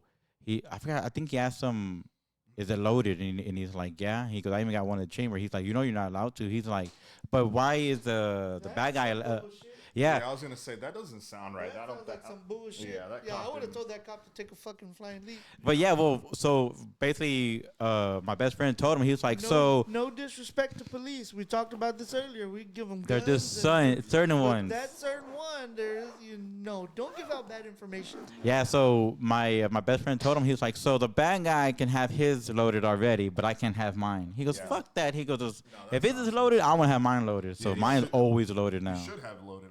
Like I said, you think you're gonna have time to pull the gun out and be like, oh, okay, now I'm ready to go. Like you don't do that. You always have it ready to go. So for carrying it as yourselves, do y'all prefer regular full metals, or y'all considered, or would y'all do the Hollow points. Hollow always. points. Yeah, Always. I carry you want to look for bonded ammo, so a bonded hollow point or a most like critical defense ammo is gonna be bonded and stuff like that. Yeah, like I carry So- Hornady critical. Like Critical mine? defense. Yep, there you go. That's You're what good to go. That's what I carry. So yeah, Yeah. so for defense, I got ammo's one gonna go- mag with full metals, and I got another mag. Yeah, and don't get me wrong. There's nothing wrong with carrying a full metal jacket, but with like something like we're all carrying 9mm, right? That high velocity round is just gonna go.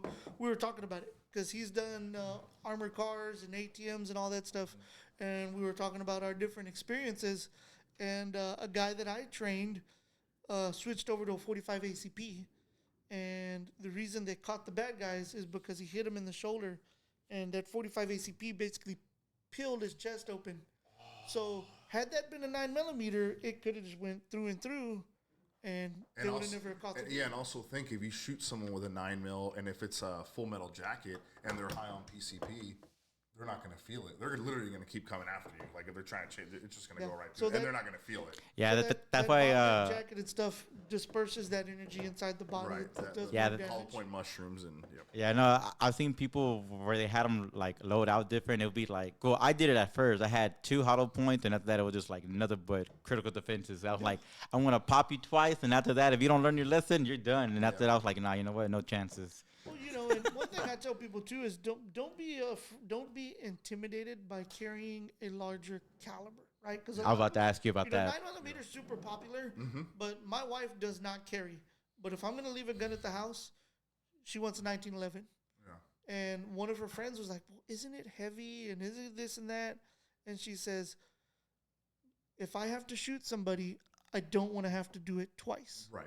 I want to know that if I pop that person or that intruder or whatever, that I can go into the bedroom, close the door, call 911, and wait for the cops to get there.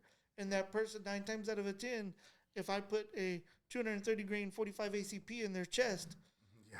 they're not gonna get back up. No. Okay, and that's why she's like, leave me a 1911. I don't want a 9mm. I want it to boop and be done with." Yeah. So, since you said about we're talking about home defense and all that. Right. I don't know if y'all seen this. I seen this on Instagram or was it Facebook, where they had asked a gentleman about gun safety, about having guns out with little kids around. Yep. And he was like, he goes, I leave my gun around or whatever. He was like, but the thing is, do your children know about gun safety? Mm-hmm. And that's what I want to bring up about guns and gun safety and children. Now that we're here, I'm bringing it to that topic. And Say, for instance, like someone owning a gun and having little ones at home. if you have little ones at home, you need to have the discussion with them. Okay. My little girl was a little ninja when she was little, and I used to think I was okay because I would take my pistol and put it on top of the chiffon. You know, we had the chiffon in the bedroom. You know, the armoire with the TV, and I would put my pistol up there. And she was like 7. She can't get up there, right? Horse shit. Them little ninjas, they're ninjas, bro. I know. Let me tell you what happened. It didn't have to do with my gun. She got in trouble, and I took her tablet away, and I put her tablet up there next to my pistol, right? And they're smart. Don't forget, those little beautiful babies are smart, right? So I had it on the chiffon next to my pistol. And one night, like a Friday night, like 10 o'clock, I'm laying in bed watching TV, and her tablet had a pink case, hot pink, so I could see it, even without the lights on. And I looked up there, and I was like, this little shit, she took her tablet. So I snuck over to her bedroom, and I creeped in the door, and I could see her under the blankets with her tablet. And I turned the lights on. I said, get up right now. And she got up. And I said, if you show me how you got that tablet, you're not in trouble. Because I wasn't worried about the tablet. I realized that she climbed up on that chiffon without me hearing or seeing or knowing and got it, which means she could get up there and get my pistol. Let me tell you what she did. She got the big pillows off of my bed and put them on the floor. And she climbed up the drawers like a little ninja with her little toes, and she grabbed the tablet so that when she jumped down, she landed on the pillows and I wouldn't hear her. Wow. And I said, Charlotte, when did you do that? And she said, while you were sleeping. We all did that. So I wasn't in the. It wasn't that I wasn't in the room and she was being a ninja. No, my ass was tired and knocked out. She did it while I was sleeping. So immediately then I realized I need to secure my gun better. Yeah. And you don't have to necessarily lock it to do that. You can get a holster with a thumb brake and retention so that it makes it harder for them to get it out of that holster, and you can still keep your gun up in that safe space. Yeah, I actually have ready and available. There you go. Just I actually like have that. a level 3 holster. This is like typically what a police officer would carry, and it has, you know, you need to It's like a RoboCop gun. put this back and then push this in order to even get it out, right? So this is a level 3. Yeah, because a friend of mine gave me this when I first got this gun. He was like, "Here, you can have Yeah, it." for EDC you want, that's perfect. That's what I carry too. This is more range there's stuff. levels of things you do, and now of course they have. I have a safe in my house with RFID, so I just take my thing, bleep, and opens it up, Yep. gives me guns.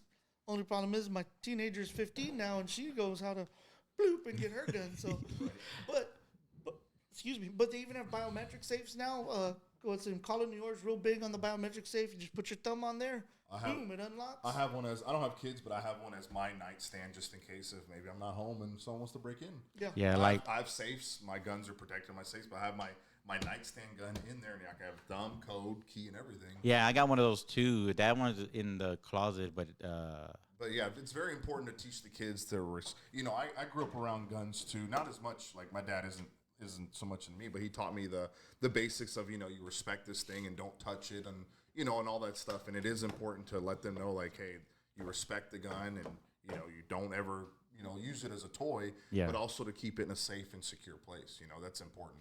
It's like keeping, a liquor bottle up, and you don't want them to drink it. And, oh, yeah. You know what I mean? So, safety, right? Yeah, no, like I said, I have a safe, but it got to the point where it's just like, man, it's going to take a long time for me to get up. Yeah.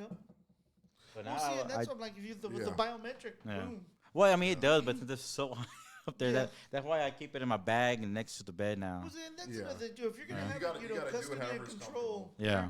Like I said, if you have custody and control of that, by all means, I carry the dad bag, all the time. I've trained.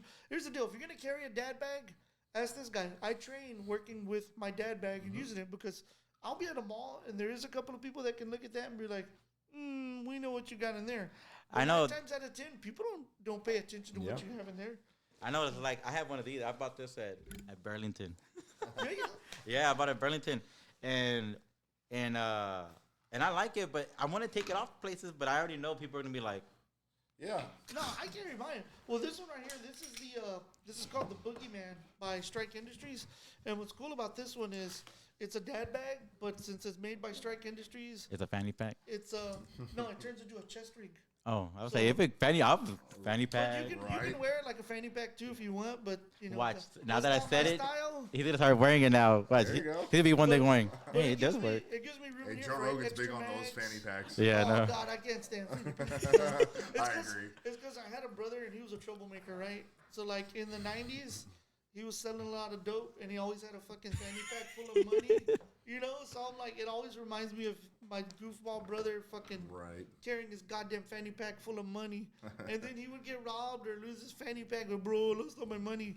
So no fanny packs for me. But it converts. It's got another strap like this that I keep in the truck. Oh, okay. So that it becomes like a neck strap, and it's just perfect. It ends up right here, pistol, mags, everything I need. So I'm a big fan of multi-use, multi-purpose stuff. Yeah. Every time we go to Burlington, I find bags like this. I have a backpack in the garage like that.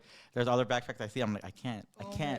I'm like, I can't. Don't get me started. I have so many bags and backpacks. Like my wife gives me shit about it. She's like, "Do you really need another bag?" That's what she tells me. And I'll be like, "You got 37 pairs of shoes, lady. Don't tell me about my bags." And see, I carry just in a normal holster like this in my, I don't appendix carry. I'm not a fan of that. I carry it about my 4 or 5 o'clock. And just a standard one, this clip is amazing. Like, it's sometimes hard to take it off my freaking belt. And that's it. That's where I'm comfortable right here. Like, I can have it on all day and not even notice it. The new thing, it's kind of trendy where everyone just has it here, which is cool. Oh, yeah. Easier access depending. But that's why you also want to go train and see whatever's, more comfortable. Augie likes the dad bag. For me, that's not my style, but, to each their own. Yeah, each their own. I like the dad I like bag this. This is because simple. right here. See right here? I have this thing right here. Hey, that's stopping bullets, too. Fucking butts out right here, bro. That's stopping bullets. There's no room for appendix carry for a fat boy.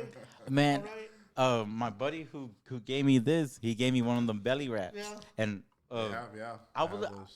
I had a little panza when he gave it to me, and I was like, I don't mind it, because at first, this guy didn't like. It was like, started getting kind of, tiring. Then I was like, man, let me try the. I'm telling you, bro, the dad bag is weird. I'm sorry to look at that, but I have this one. But my wife was like, ignore the dad bag. This is the No, way. let me tell you what.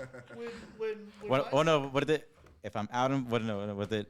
When I'm out with the family, when I'm out by myself, Right. or one Man, or the now other. it's trendy for those guys to wear those bags around their chest. And they definitely. Oh see what they're yeah. carrying in there, Oh, I know for a few sure. of them that do carry. For sure. I started carrying the dad bag when my little girl was born. because my wife bought me a diaper bag, and I'm like, I don't need a fucking diaper bag. Okay, I don't want a fucking diaper bag. And she goes, babe, it's got a spot for your pistol. I was like, You're like, okay. give me that fucking diaper bag. I am the best dad on the planet. I got diapers, I got wipies, I got formula, and I got a pistol. There Oh, you bitch, go. I'm ready to roll. Let's go. Ever since then, I've just evolved to different dad bags. See, that works for him, but like I said, I don't.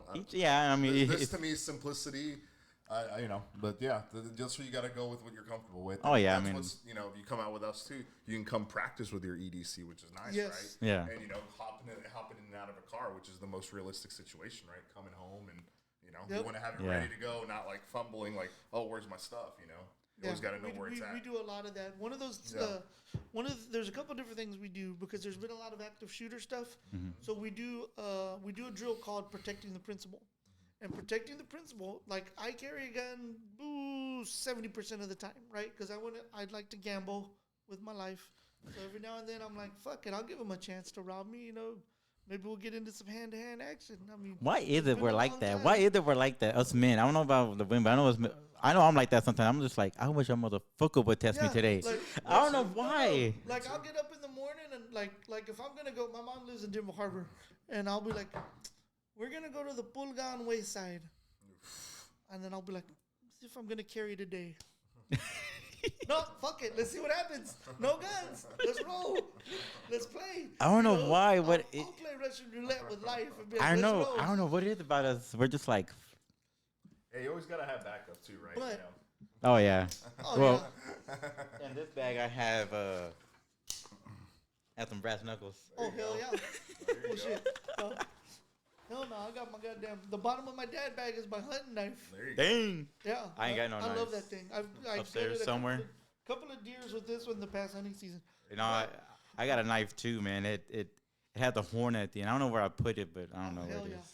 So, Strap on so your one of the ankle, too. classes we do because of that is called protecting the principal. Okay, so And- before we get into that one, since you're teaching about active shooters and all that, since my wife's a teacher and all that, Yes.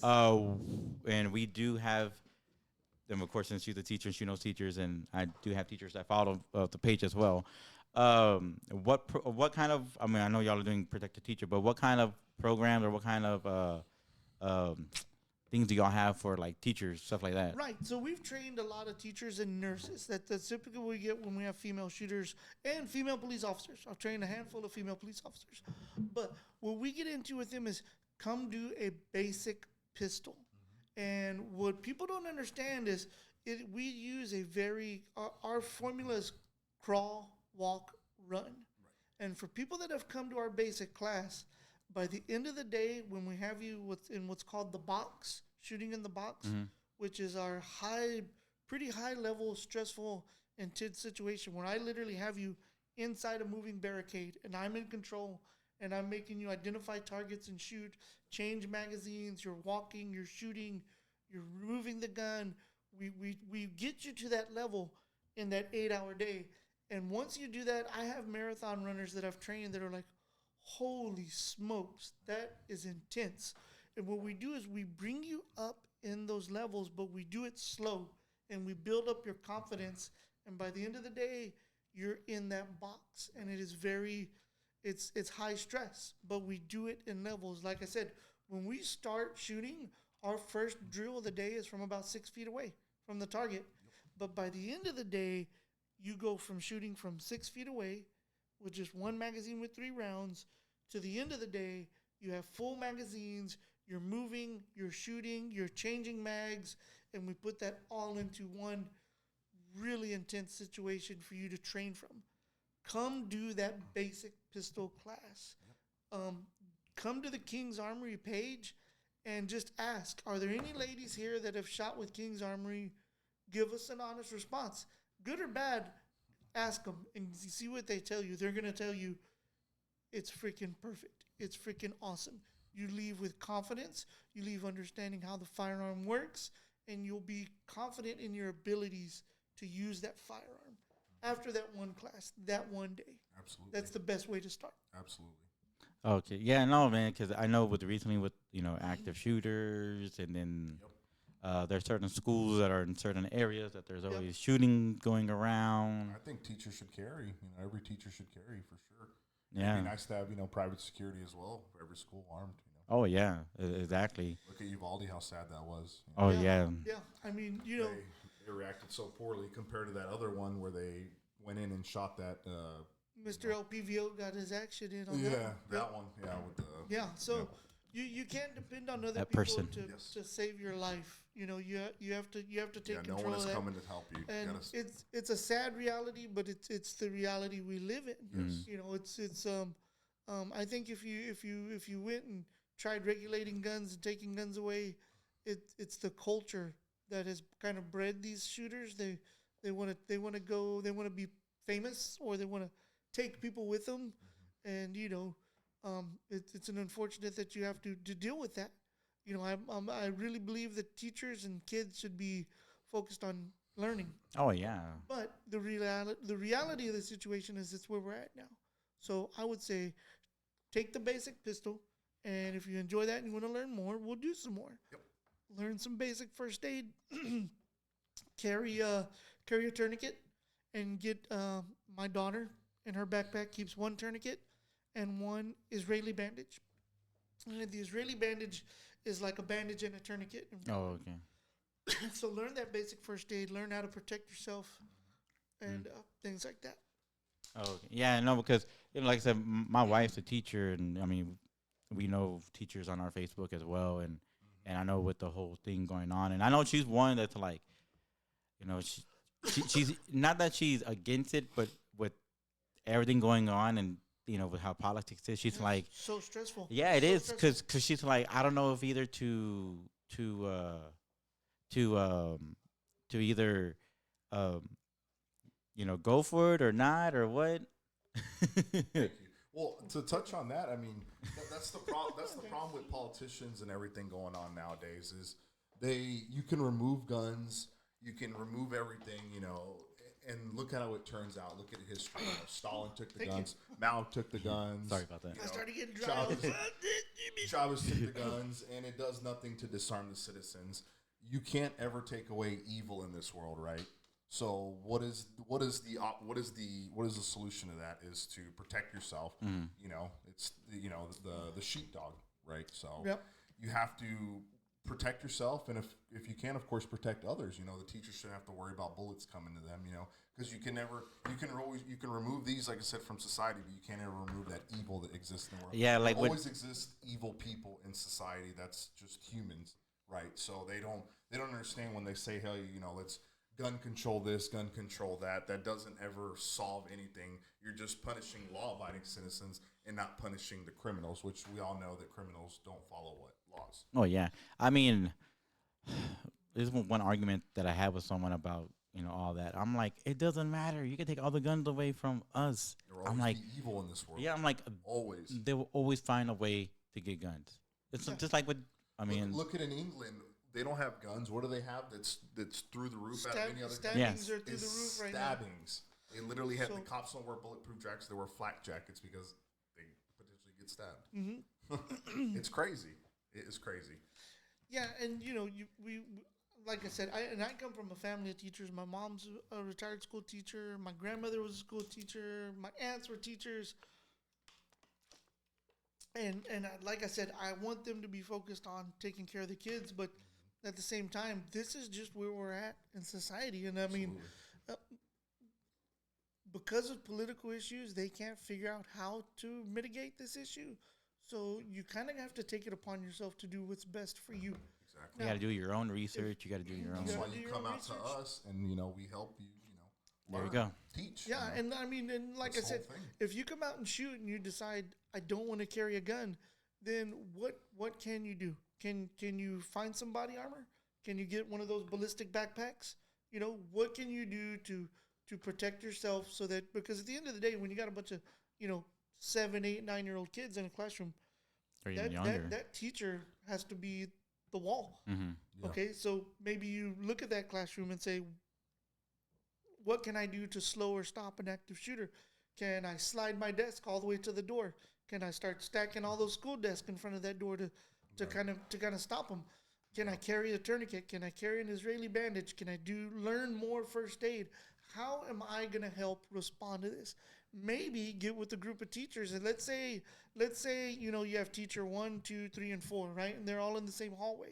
And one teacher says, "Hey, I don't mind carrying a gun. I grew up, or I was in the military and prior service.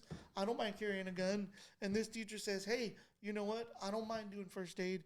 And maybe this teacher says, "Hey, I'm just scared shitless. I don't know what to do." Okay, well, your job's to get in here and block the door with all the kids, and you're going to do first aid. And, you put together an action plan of what are we going to do if this happens to us? Yeah. Find those people and, and make a solution. Yeah. Maybe one of them says, "Hey, you know what? I'm prior service and I understand what cover fire is. If somebody's coming down this hallway and I got to engage them, I will engage them while you guys get the kids out of here and get them safe." Put a plan together at the very least. Right. Because if you have a plan, you've ruined 50% of whatever any bad guy has to do. And then that goes for everything. Like I teach people about, mitigating certain issues. Like you're coming home from the mall and you figure out that you've been followed home. Well, one good way to take care of that is start backing in the driveway. Mm-hmm. Because when you back in the driveway, they've lost that element of surprise. So that cuts that in half right off the bat. Okay, what's the other part?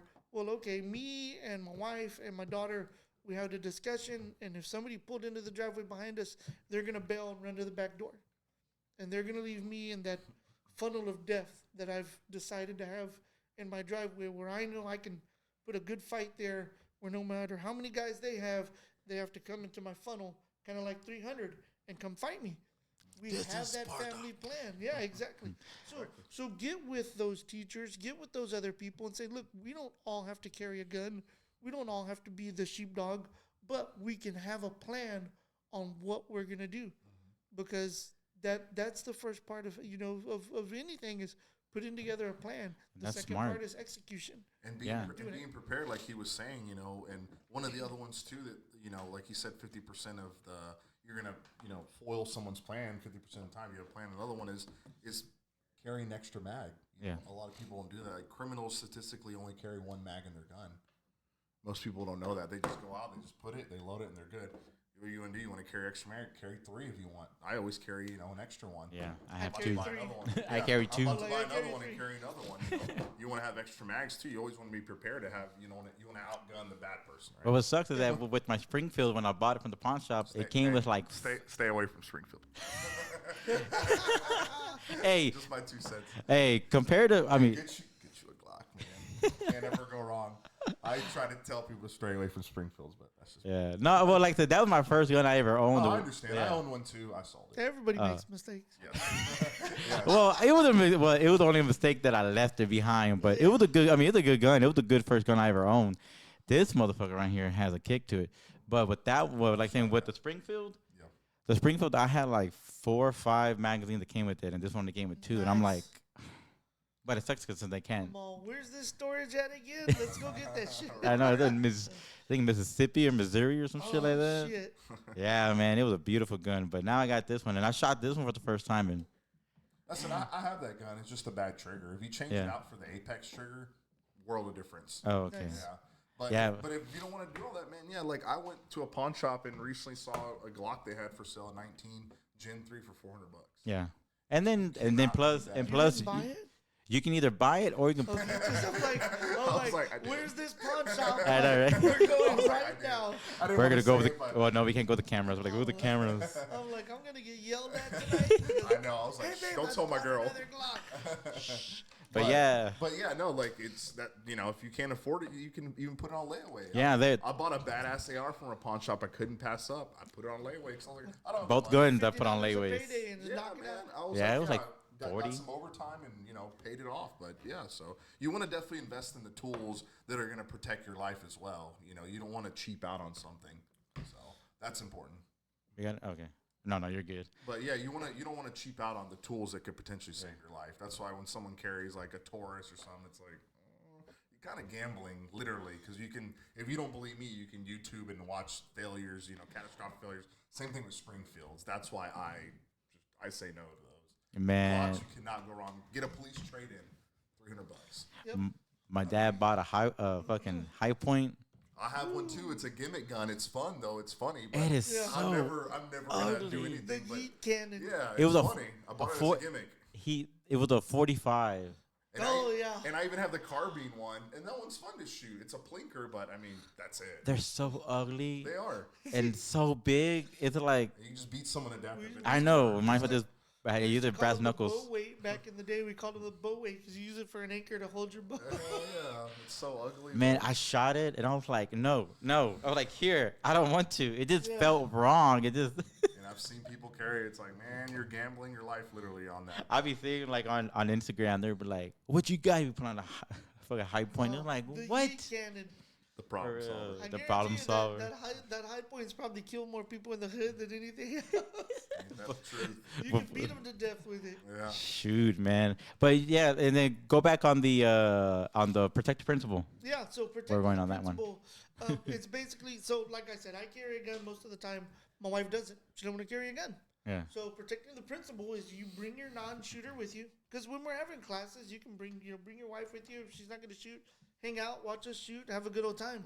And then when we do protecting the principle, it's you two putting a plan together of what the non-shooter does if I have to use my gun.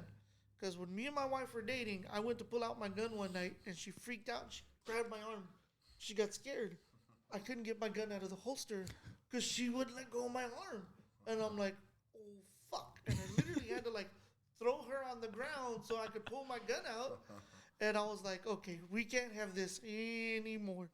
And even she was like, oh my God, I didn't realize that when I grabbed your arm, that's your shooting hand. You couldn't get your gun out. So protecting the principle teaches you to have a plan of what the non-shooter does if you have to use your firearm. Right. And it trickles down. Like, my wife and my daughter both know what to do if I got to use my gun. We have a plan for that. And that's kind of what protecting the principle is about. The other one we do is working, like I said, how to mitigate those issues when you come home from the mall, the Galleria, wherever, and you're pulling into the driveway. What's going to eliminate 50% of that? Backing into the driveway. Yep. And then have your family plan set up from there. What are the non-shooters going to do? The great thing is we can do it on our range, and you actually engage a target while they do what they're supposed to do, which is get out of the vehicle and safely get to where they're supposed to be. You can't do that anywhere else in town. You can't, and not for the prices that we offer. So keep that in mind. And if you're lucky, we'll pop smoke and smoke you out too, and you're like, oh my God. And you can wear your body armor and look cool and try your Do gear. a picture. Yeah. Exactly. Yeah. So we do that. We do, like I said, everything from basic pistol all the way up to we're gonna fill that car full of smoke and make you and your buddy work from that car with ARs. So and then since y'all are doing that, do y'all ever do? I mean, I know impossible, but have you ever done any like in wood, like like almost like a real like jungle kind of? Not really, because we stick to what's going to affect you the most, what's going to be the most probable situation, which is preparing for Every where day, we live, Houston, urban environment. Yeah. Well, no, I'm just saying, like one of those little, I don't know, like a special event or something. Yeah. We could probably put it together, but I was here's just thinking the problem about with it. special events. We've had people that are like, "Hey, man, can you put together like a 2-day course and yada Yep. yada?" And we'll break it down to the penny to get it cheap, like 2.5 days of shooting and training and all this, and we'll say $300, $100 deposit, and 10 people will be like, "Hell yeah!" And then they won't send a deposit. Yep. No one shows up. Like Yep. we're like, let's do this class. We could do a low light one, a Yep. shotgun one, and nobody wants to show up. That's the sad thing. Yeah. We're- No, They're I- all excited. Yeah. They want to do it. I was just thinking because I mean that way, I don't know, it just I don't know. And, but They're like then- paintball, how they have the paintball ones that are all. Yeah. Well, and like going back to teachers too, if like let's say you have 4 friends and y'all want to, 4 teachers and they all want to go and train and do a basic pistol. If you got 4 or 5 teachers that want to have a basic pistol, just let us know. Yeah. We'll set up the class for them. Yeah, we because don't have to do a big group. Because I know most time because now they're pods or something like that, and it's like 4 teachers and 1 or something Yeah. like that, depending.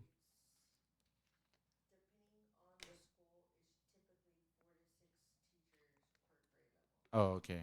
Yeah. Yeah, and So it's so if they want to come out and train, and we do have an EMT that comes out and does first aid stuff with us.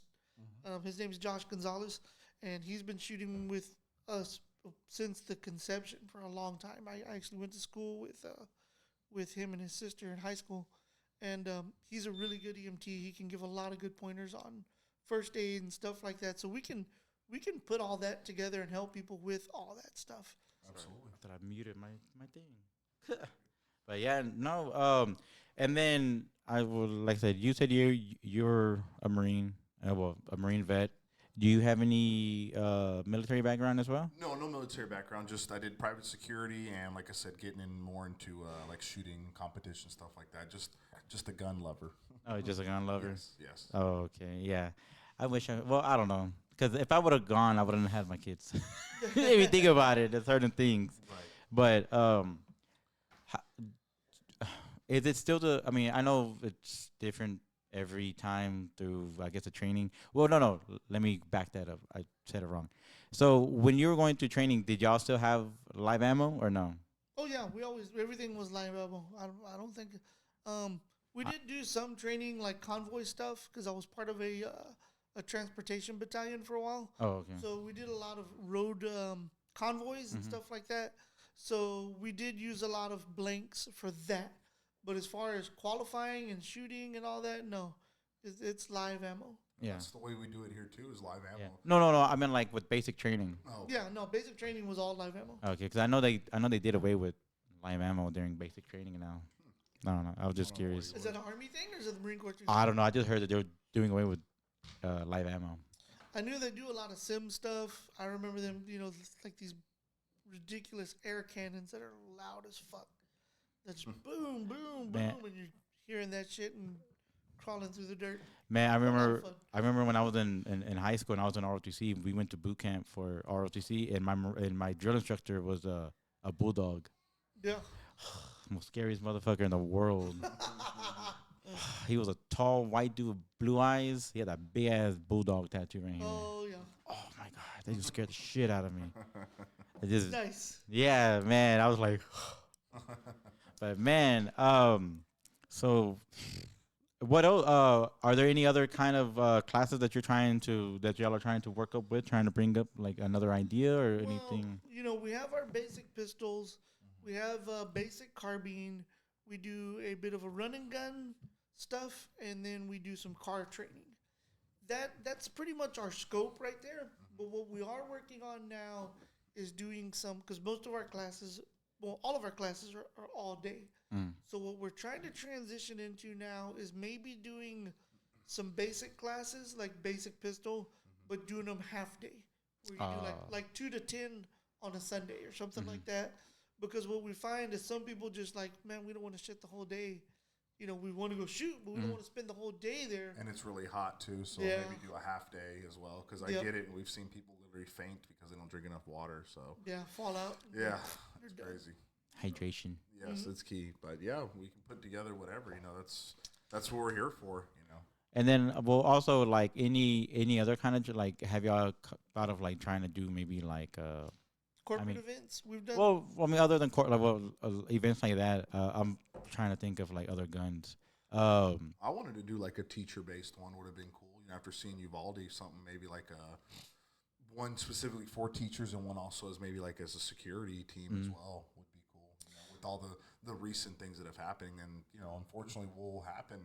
Unless something happen. We put a solution to it or come up with something. So. Yeah, we've helped some people put together like the church security teams and stuff like that. We do some fun guns where, let's say you have a small business and you want to bring out your people and kind of give them a little bit of instruction and just kind of team building or having fun on the range. We've done some of that stuff. But as far as, getting people ready, the first step is doing the basic. If you do the basic pistol and you enjoy it, come do the basic carbine. Exactly. If someone were to shoot, like say someone shoots a gun Uh-huh. and it hurts directly in between their shoulder blade, like Yeah. right here, what's the issue? I know it could be them. I'm all the shooter. No, Yeah, all right. I mean, it depends on what kind of gun it is. If you're telling me they're shooting a 30-06, I'm going to be like, no shit. Yeah. Like, or yeah. most in the gun hunting. Yeah. But I mean, if it's a 5.56, it might just be the placement of the rifle or the way they're holding it. Because a 5.56, AR platform, it's a glorified 22. Yeah. And a lot Not of the a lot of reason, a lot of the science behind that gun, one was to make it lighter and easier for that infantryman to carry, but also because after World War II, we started seeing more women getting into combat kind of roles, whether it was just motor transportation to now, you have females in the infantry and the Marine Corps. Mhm. So part of that is being able to manipulate that firearm and use it Right.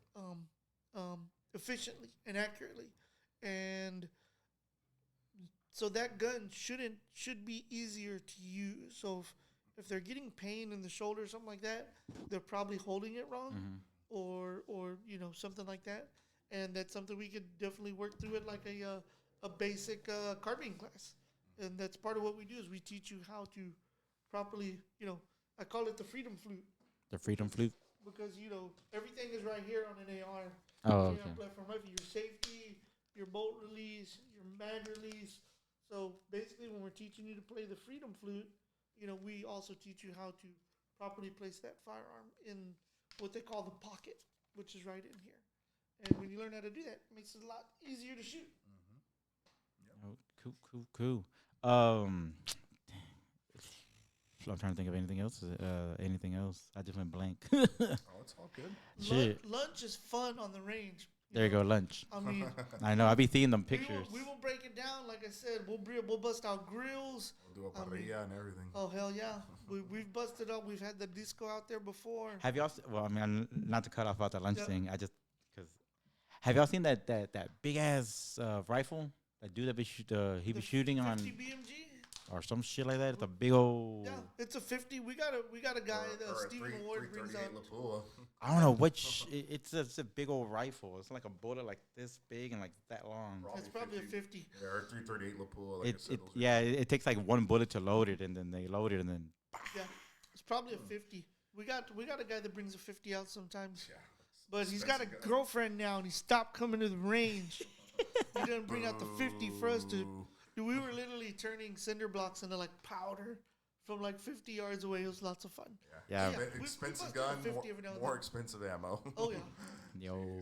And then, what is y'all's opinion? Y'all's opinion on the most what's it called? I would say overrated because everybody always wants one. Desert Eagle. I owned a Desert Eagle .50 at one point, and I regret selling it every day, but I needed the money at the time. But it was also $2 a bullet. But it was awesome, and I would definitely get another one if I could.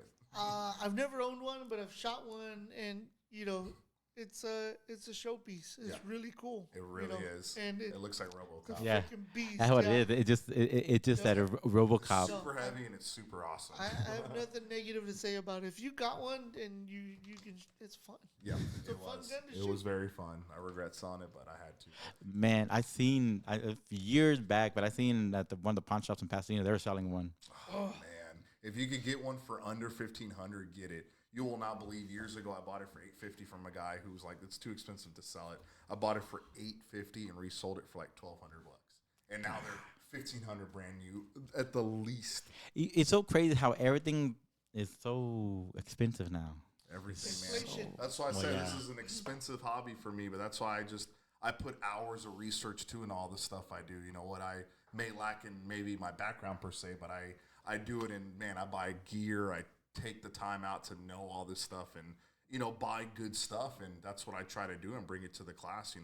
I really put hours of research, and it's an expensive hobby. Oh So yeah, tell I mean, people, in buying, anything. buying all you like I said, I tell people buy once, cry once.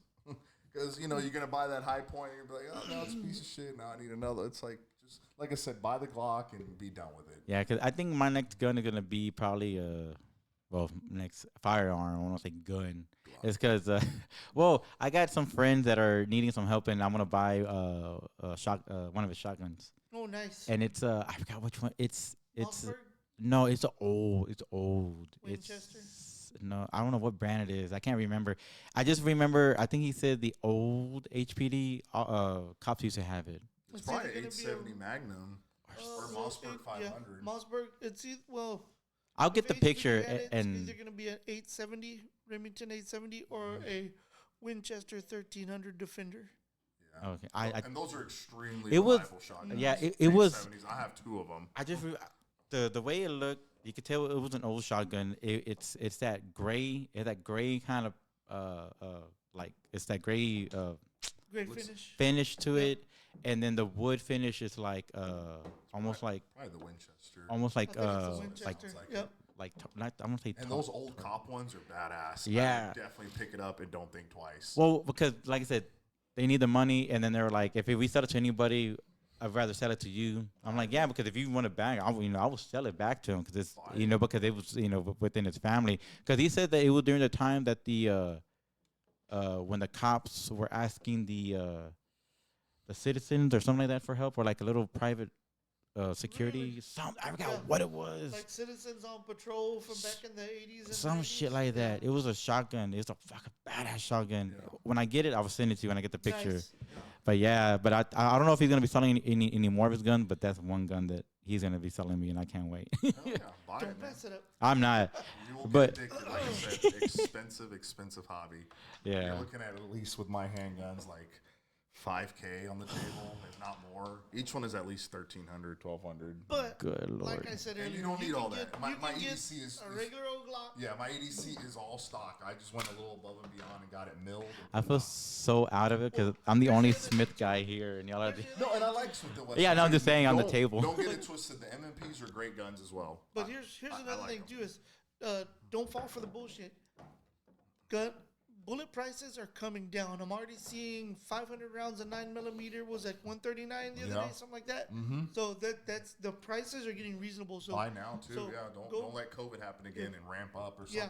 Or So another if you school can shooting. if you can and- afford a Glock, if you can afford a Glock, Yep. buy a Glock, and instead of buying a fancy light, go buy 500 rounds of range ammo that's more important. and Man, let's go practice. At Academy, they had I think what the 200 rounds of 9mm Academy has For some like great 60 deals on for it. like 40 bucks. Yep. That's where I I, would- buy most of my ammo. I told her, babe, I'm sorry, I gotta buy this. I was like, I gotta buy this box. That's where I buy most of my ammo is Academy. Oh yeah. And really, for one of our classes, it's typically 200 rounds of ammo is all you need for a whole day, and we make it last that whole day. But because we're working on building the quality of what you're doing, so we're not wasting that ammo. Right. So As bullet counts. as a beginner, as someone who's let's say they're first buying into a gun, Yep. and they buy the gun, would y'all recommend either getting another mag, or upgrading a mag, or getting a laser dot, or getting or Mag for sure. yeah, an so upgrade? You want 3 mags and a holster. a holster? You, That'll- you don't that'll you don't get you. need this. Like trust me, yeah. You iron sights is what you start out at. This just helps tremendously. But I mean, yeah, definitely mag, and then like you said, bullets and training, of course. Yep. Oh yeah. Don't worry about accessorizing. You could do all that stuff later. Oh, okay. It's fun, but it's also expensive. Yeah. And it's Well, I was asking because I know with iron sight, and then with the with the red dot, I just know that with the red dot, where that laser's pointing at. It is easier. No, Yeah. it does aid, and that's what I'm saying. It does. It really does. But it is more expensive, and you can look at cheaper options too. Like I said, the Canics have the ones that come optic ready, and you can get a hollow sun for $2 something. And Okay. that's where I would go. And then for people to understand between because to me I still kind of don't understand it. Maybe y'all explain it to me. There's those one gun that have that Threaded barrel. that threaded barrel that comes out. Yep. What's That's this CZ had it, but I put that compensator on. Whee! No, you're good. No, you're good, man. Stuff down. Ah, you're good. You're good. I'm No, still working with this. This one had that, but I Yeah. put that's a compensator on the front of it, which helps mitigate the gases from the recoil. Oh, okay. I'll get this one. Yes, right here. And then also that's why I did the slide cut. Oh, This- okay. This had the threaded barrel. But Oh, that, okay. that is mainly for putting this on or a suppressor. Ah, okay. And that's why it also comes with suppressor height sights compared to a normal gun that has it lower. This is ready for a suppressor. Oh, okay. So these aren't ready. Those are ready. Yeah, you need a Oh, threaded okay. barrel for the suppressor. Oh, or you okay. can throw a Yeah. comp, which I like the comp because it really makes it a flatter shooter. When you're shooting it, it's flat.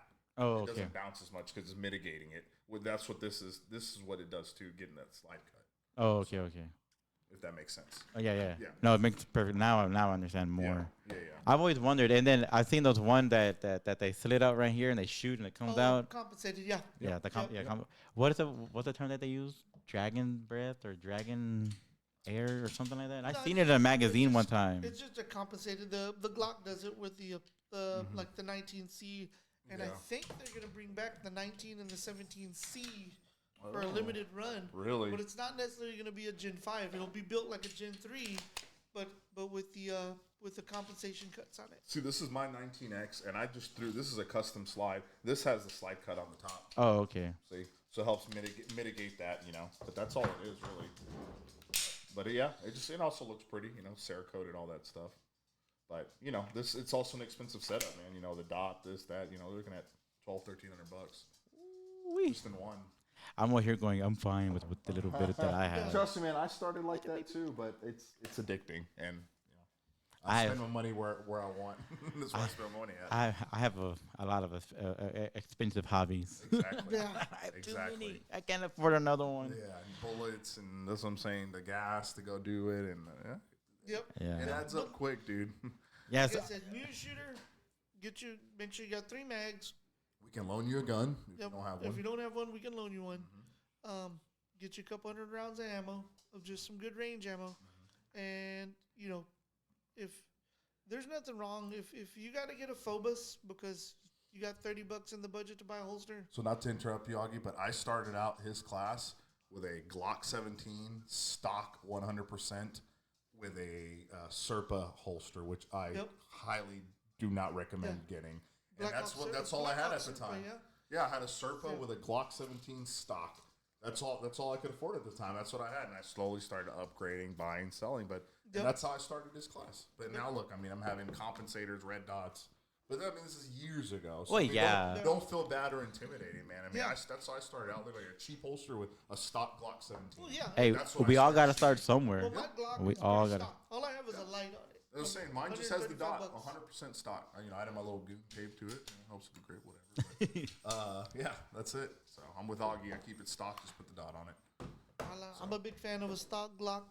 Yeah, same. I don't do too much internally because then you can start messing. It starts messing with stuff and Like internally, as in what? Like besides the trigger, like. Trigger, oversized. So that's just for the Glocks, then, right? You can maybe get a good different guide rod. Better guide rods. That's about it. Stainless guide rods. Yeah, the guide rod here, but yeah, you start messing with the trigger and all that stuff, it could fail on you, and that's what you don't want with an EDC. Oh, okay. Yeah. So basically, for your Glocks, don't mess with the trigger. Personally, wouldn't. I would. Smith and Wesson, yes. That particular model. Oh, this one, yeah. Because that one is notoriously bad. Well, see, and that's another thing. If you come to our classes, we can teach you. There's certain ways to control the gun and shoot it that will help you figure out, so you'll be able to control that trigger better. Exactly. Because there's nothing wrong with running a stock gun. And I think it'll break in as well after a certain amount of rounds. It's going to feel better after you shoot thousands of rounds through it. It's going to still feel new if you've only shot a box of 50. Right? Yeah, I know. And then I also bought those, what are they called? The caps? Yeah, the snap caps. Snap caps. Yep. Yeah, I bought those too. Nothing wrong with that. Yeah. Practice with snap caps. I was doing that, and I was like, man, I started buying stuff, and I was like, yo, I need to stop. I started catching myself. I was like, I need to stop. You're telling me. I went to that pawn shop. I saw the Glock. I was like, I don't need another one. I'll take it. I could sell it or trade it for something. So. Well, it was that, and then at the exact same time, it's because I got this going on too. So I'm like, I gotta put a hold on this. I'm working on this. Yeah. All your dreams, man. Hell yeah. Shit. Hey, that's all what we're doing this year. It seems like everybody's just saying, you know what, fuck it. We're all gonna try to do something on our own. Going after it. This is the year of.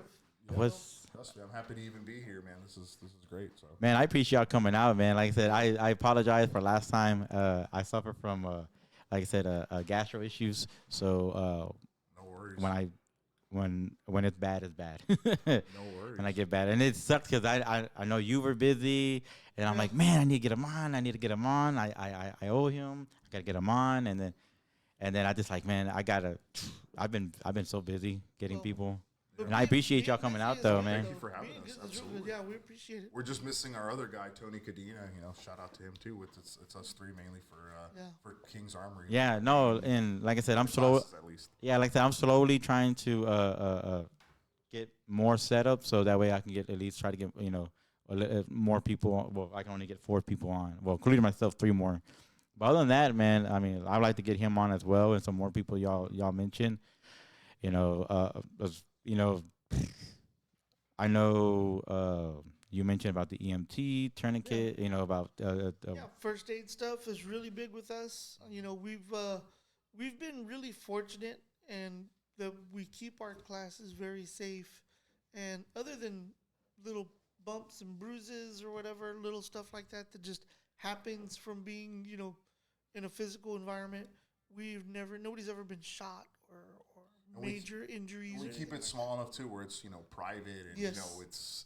it's not, you're just not like a number funneling through like a class or something through a school.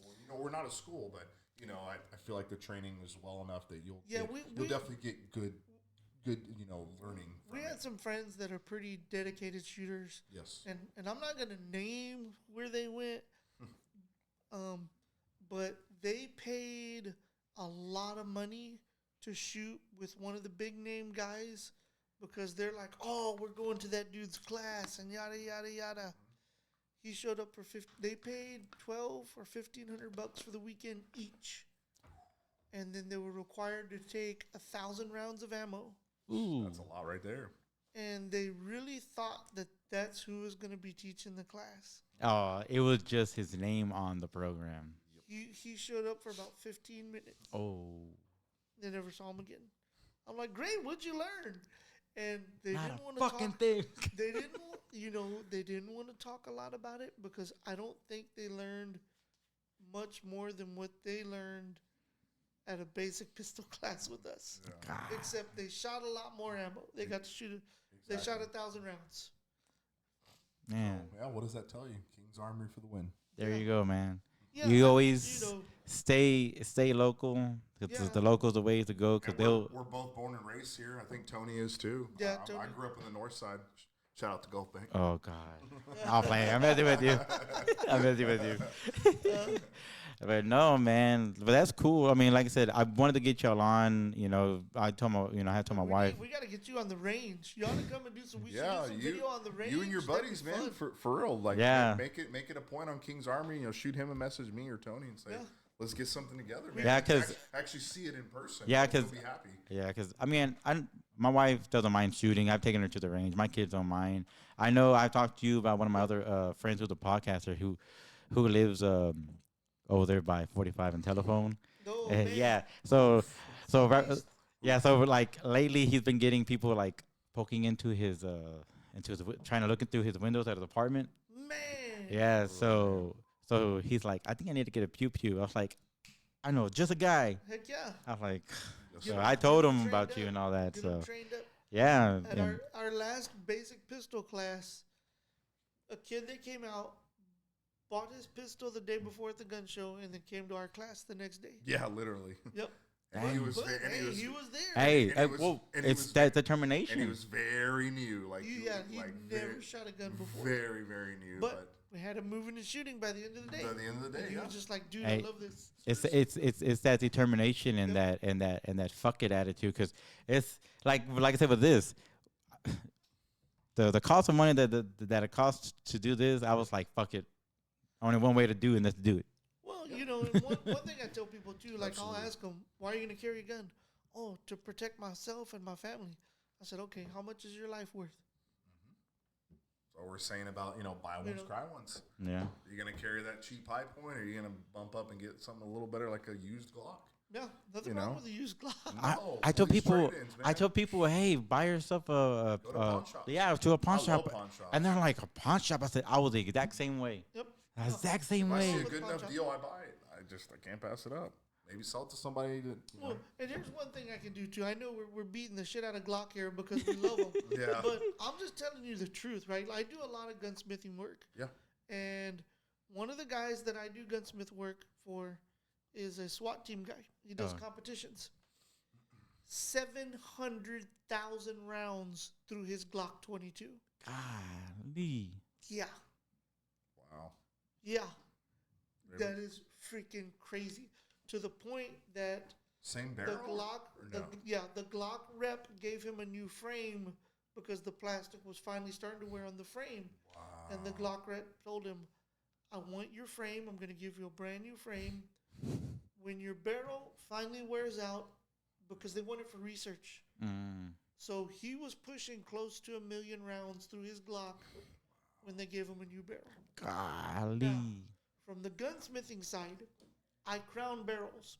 I have a special bit that cuts this barrel to crown it. I cannot crown a stock Glock barrel because it will kill the bit and it won't do nothing. I seen a video. Someone had What a does that tell you? Yeah. I seen a video where someone's clip thing melted. Though for the magazine. Yeah, for the magazine, and they were still shooting it. Yeah. That must have been a lot of rounds to start melting it. Oh my God. Oh yeah, not to get on Glock, but yeah, man, they're like I said, they've been proven, man. They're great weapons, and they're not going to fail you, and that's what I recommend. That's what he recommends. Yeah, what and I I mean, it's to me, it's purely economics. Yeah. If I had $1 million in the bank, fuck yeah, I'd carry a staccato. Yeah, me too. I'd have a fucking gold-plated staccato. Right, with my Cartel name on it. edition. Yeah, with my name on it and everything. Fucking cartel Pearl edition. grips. Yeah. I mean, don't get me wrong. Like my 1911, right? I have a commander size 1911, but to me, it's kind of my baby, right? My grips, just my grips for my 1911 were $295 Ooh. because they're real handmade staghorn grips. But that's just my personal preference. Do I carry that? Yeah, I do carry that gun every now and then. I'm like, fuck, that's my boo. But most of the time, I'm carrying this. Because at the end of the day, one, it's super reliable. Two, let's say something did happen. Let's say I did get into a shooting. And when you get into a shooting, the first thing they do is they take your gun because it's evidence now. Oh yeah, you want your staccato and police, custody. So if they're gonna hold my gun as evidence for 8-9 months, I can go right down the street and to the gun store and be like, hey, here's my DD214. I need another blue label Glock, and that's not going to. It's not going to be as big of a financial burden. Right. Okay. I mean, so those things are important to me. My Beretta, on the other hand, I have an old early 90s, what's called a Beretta Centurion. And it's been gutted and gone through with Wilson combat parts and all this special shit. That's what my little girl shoots. I stopped carrying that gun. I stopped carrying it because if I do lose it, it's going to be real hard to replace. On the other hand, if I lose this, I just, for lack of better words, just go to Home Depot and get another one. Just a fucking hammer, Yeah. So those are all factors when it comes to what I carry and what I do. I guess the reason why I'm not such a big Glock person is because everybody has a Glock. I guess it's because. Oh yeah. Hey, if you want to be different, like I tell people, man, CZ is the way. You will not. The CZ P10C is such a great handgun. Like I think and I think a friend had one. Brand new, they're retailing right now in Palmetto State Armory for like $399. Oh wow. I'm not kidding. I almost bought one just to have another one. Personally, with me, when it comes to CZs, I like the older CZs, like the CZ 75. To me, awesome. it functions a lot like the old Berettas and stuff like that. So I love those too. I like that. The the new safe action stuff, strike fire guns that they do, whatever you want to call it. Not as big as a fan. Not as big of a fan. And then for your customization for all your work, well, which one is your favorite? Well, I mean, like your internal work, or like all your your gunsmith work. Which is your favorite gun to work on? Yeah. Besides, well, I mean, any gun. Okay, I know you're gonna say Glock. Okay, so I'll do this. I'll do pistol and I'll do rifle. Favorite pistol to work on is a 1911. Oh yeah. Because they're, believe it or not, they're super simple, but you can tune them and polish them. And there's guys out there, Nicholas, if you're watching, that I've worked on their 1911s, and they're like, bro, what did you do? And it's just like, once you learn how to work on them, and there's just so much you can do, and you can tune them so smooth and so precise that they're just really fun, really accurate. You can get it in a 45 ACP, you can get 38 Super, you can get it in a 9mm, you can get it into 10mm. You can find parts everywhere. I really enjoy tuning in and fixing up, and not necessarily for competition, but more of a combat style 1911. Oh, love it. Now, rifle, I would say the M14 is my favorite rifle to work on. You do something like a old M14 SOCOM 1, which has a 16-inch barrel, and you can just tune it up.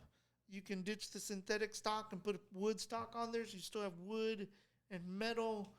It's a 308, which means it's a little bit heavier, but I've taken a sub $2,000 M14 that I built up, and I've done 20 out of 20 from 600 yards.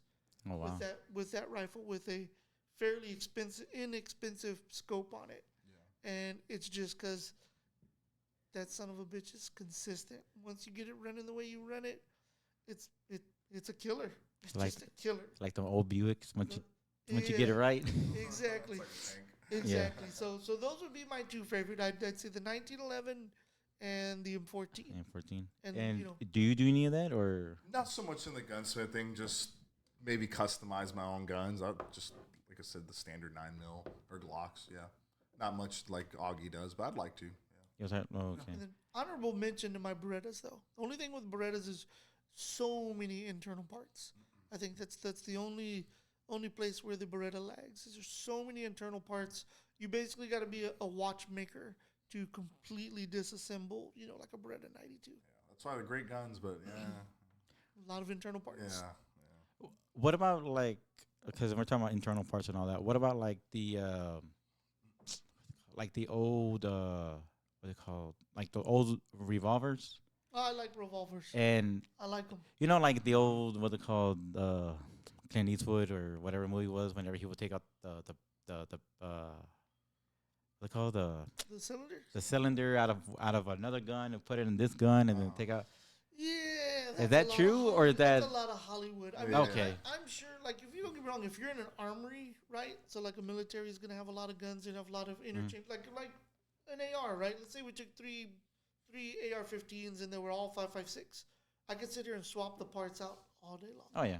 So, a little bit of that with wheel guns. There are some wheel guns with interchangeable cylinders. You can go 410 and 357 and 45 long Colt, stuff like that. There are guns you can do that with.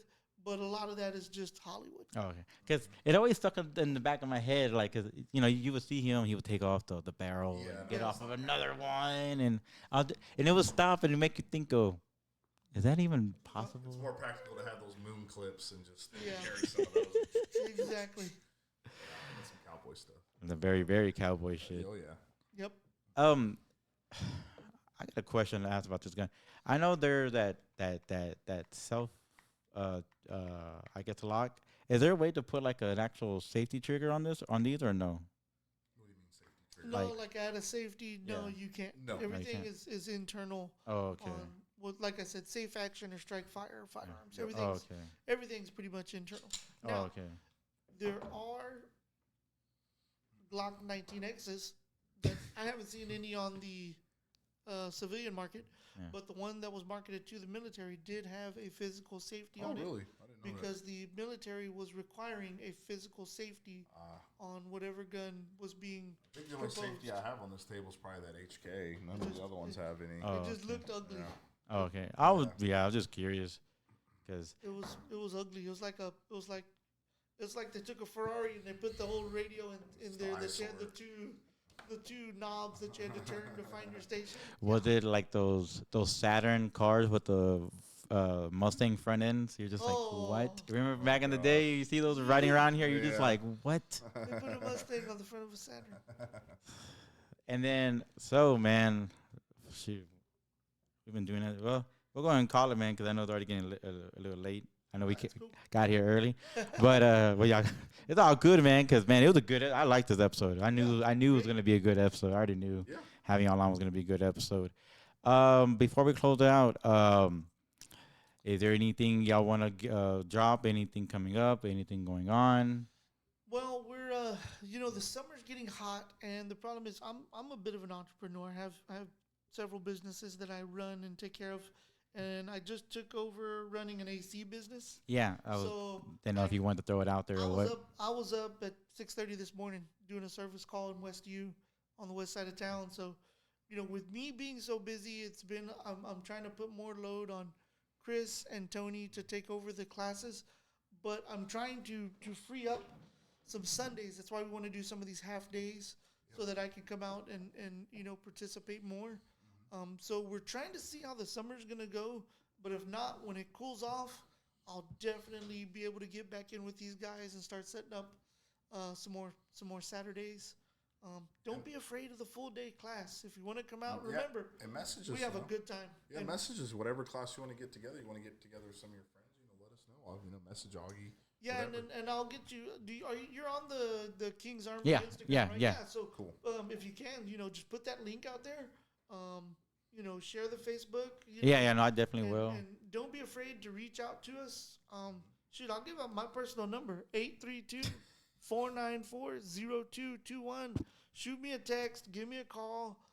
You can always reach out to us, even if you just have there's no stupid questions. Just, hey, when are you doing the next class? Shoot me a text. Hey, when's the next shooting class? Heard you on the podcast. Hey, I'll let you know what's going on. Follow us. The best thing to do, honestly, is to follow us on Facebook. Yeah. Because we have the page. We'll share the classes. I mean, if you got 5 shooters and you want to do a class, call us. We'll book it for you. Yeah, you got 10 shooters and you want to do a class, call us. We'll book it for you. We can do it. You want to do some kind of corporate layout, where you have a big group of people and you want to do kind of a fun gun, we can make that happen. Exactly. So there y'all have it. And then with you, Chris, anything you want to throw out there, give out? Just shout like out. Augie said, Tony and I are trying to take over it more so. But regardless, Augie's part of it, and we want to try to promote it as much as we can. So send us a message, and we try to get something together where we can get more shooters. The more, the better. Oh yeah. Just keep it alive and keep it going. Exactly, man. I mean, keep the dream going, keep the hustle driving. That's the only thing, 100% Absolutely. how we got to do it, Absolutely. Again, man, thank everybody for tuning in and for checking us out on YouTube and Spotify and wherever else y'all catch us at. Y'all can catch them on Facebook, on the Facebook group King's Armory. I'll be dropping that I'll be putting that in the link as well on the description, along as well with the Instagram handle and their Facebooks as well. Well, on this episode of Kid Houston, we're calling it, I don't even know why I'm doing it like this. It's a whole different way. But this is another episode of Kid Houston. And I'd like to thank y'all for tuning in and checking us out. And we are fucking out. Keep shooting. There you go. Keep shooting. Yeah. Keep shooting, Tex. There you go.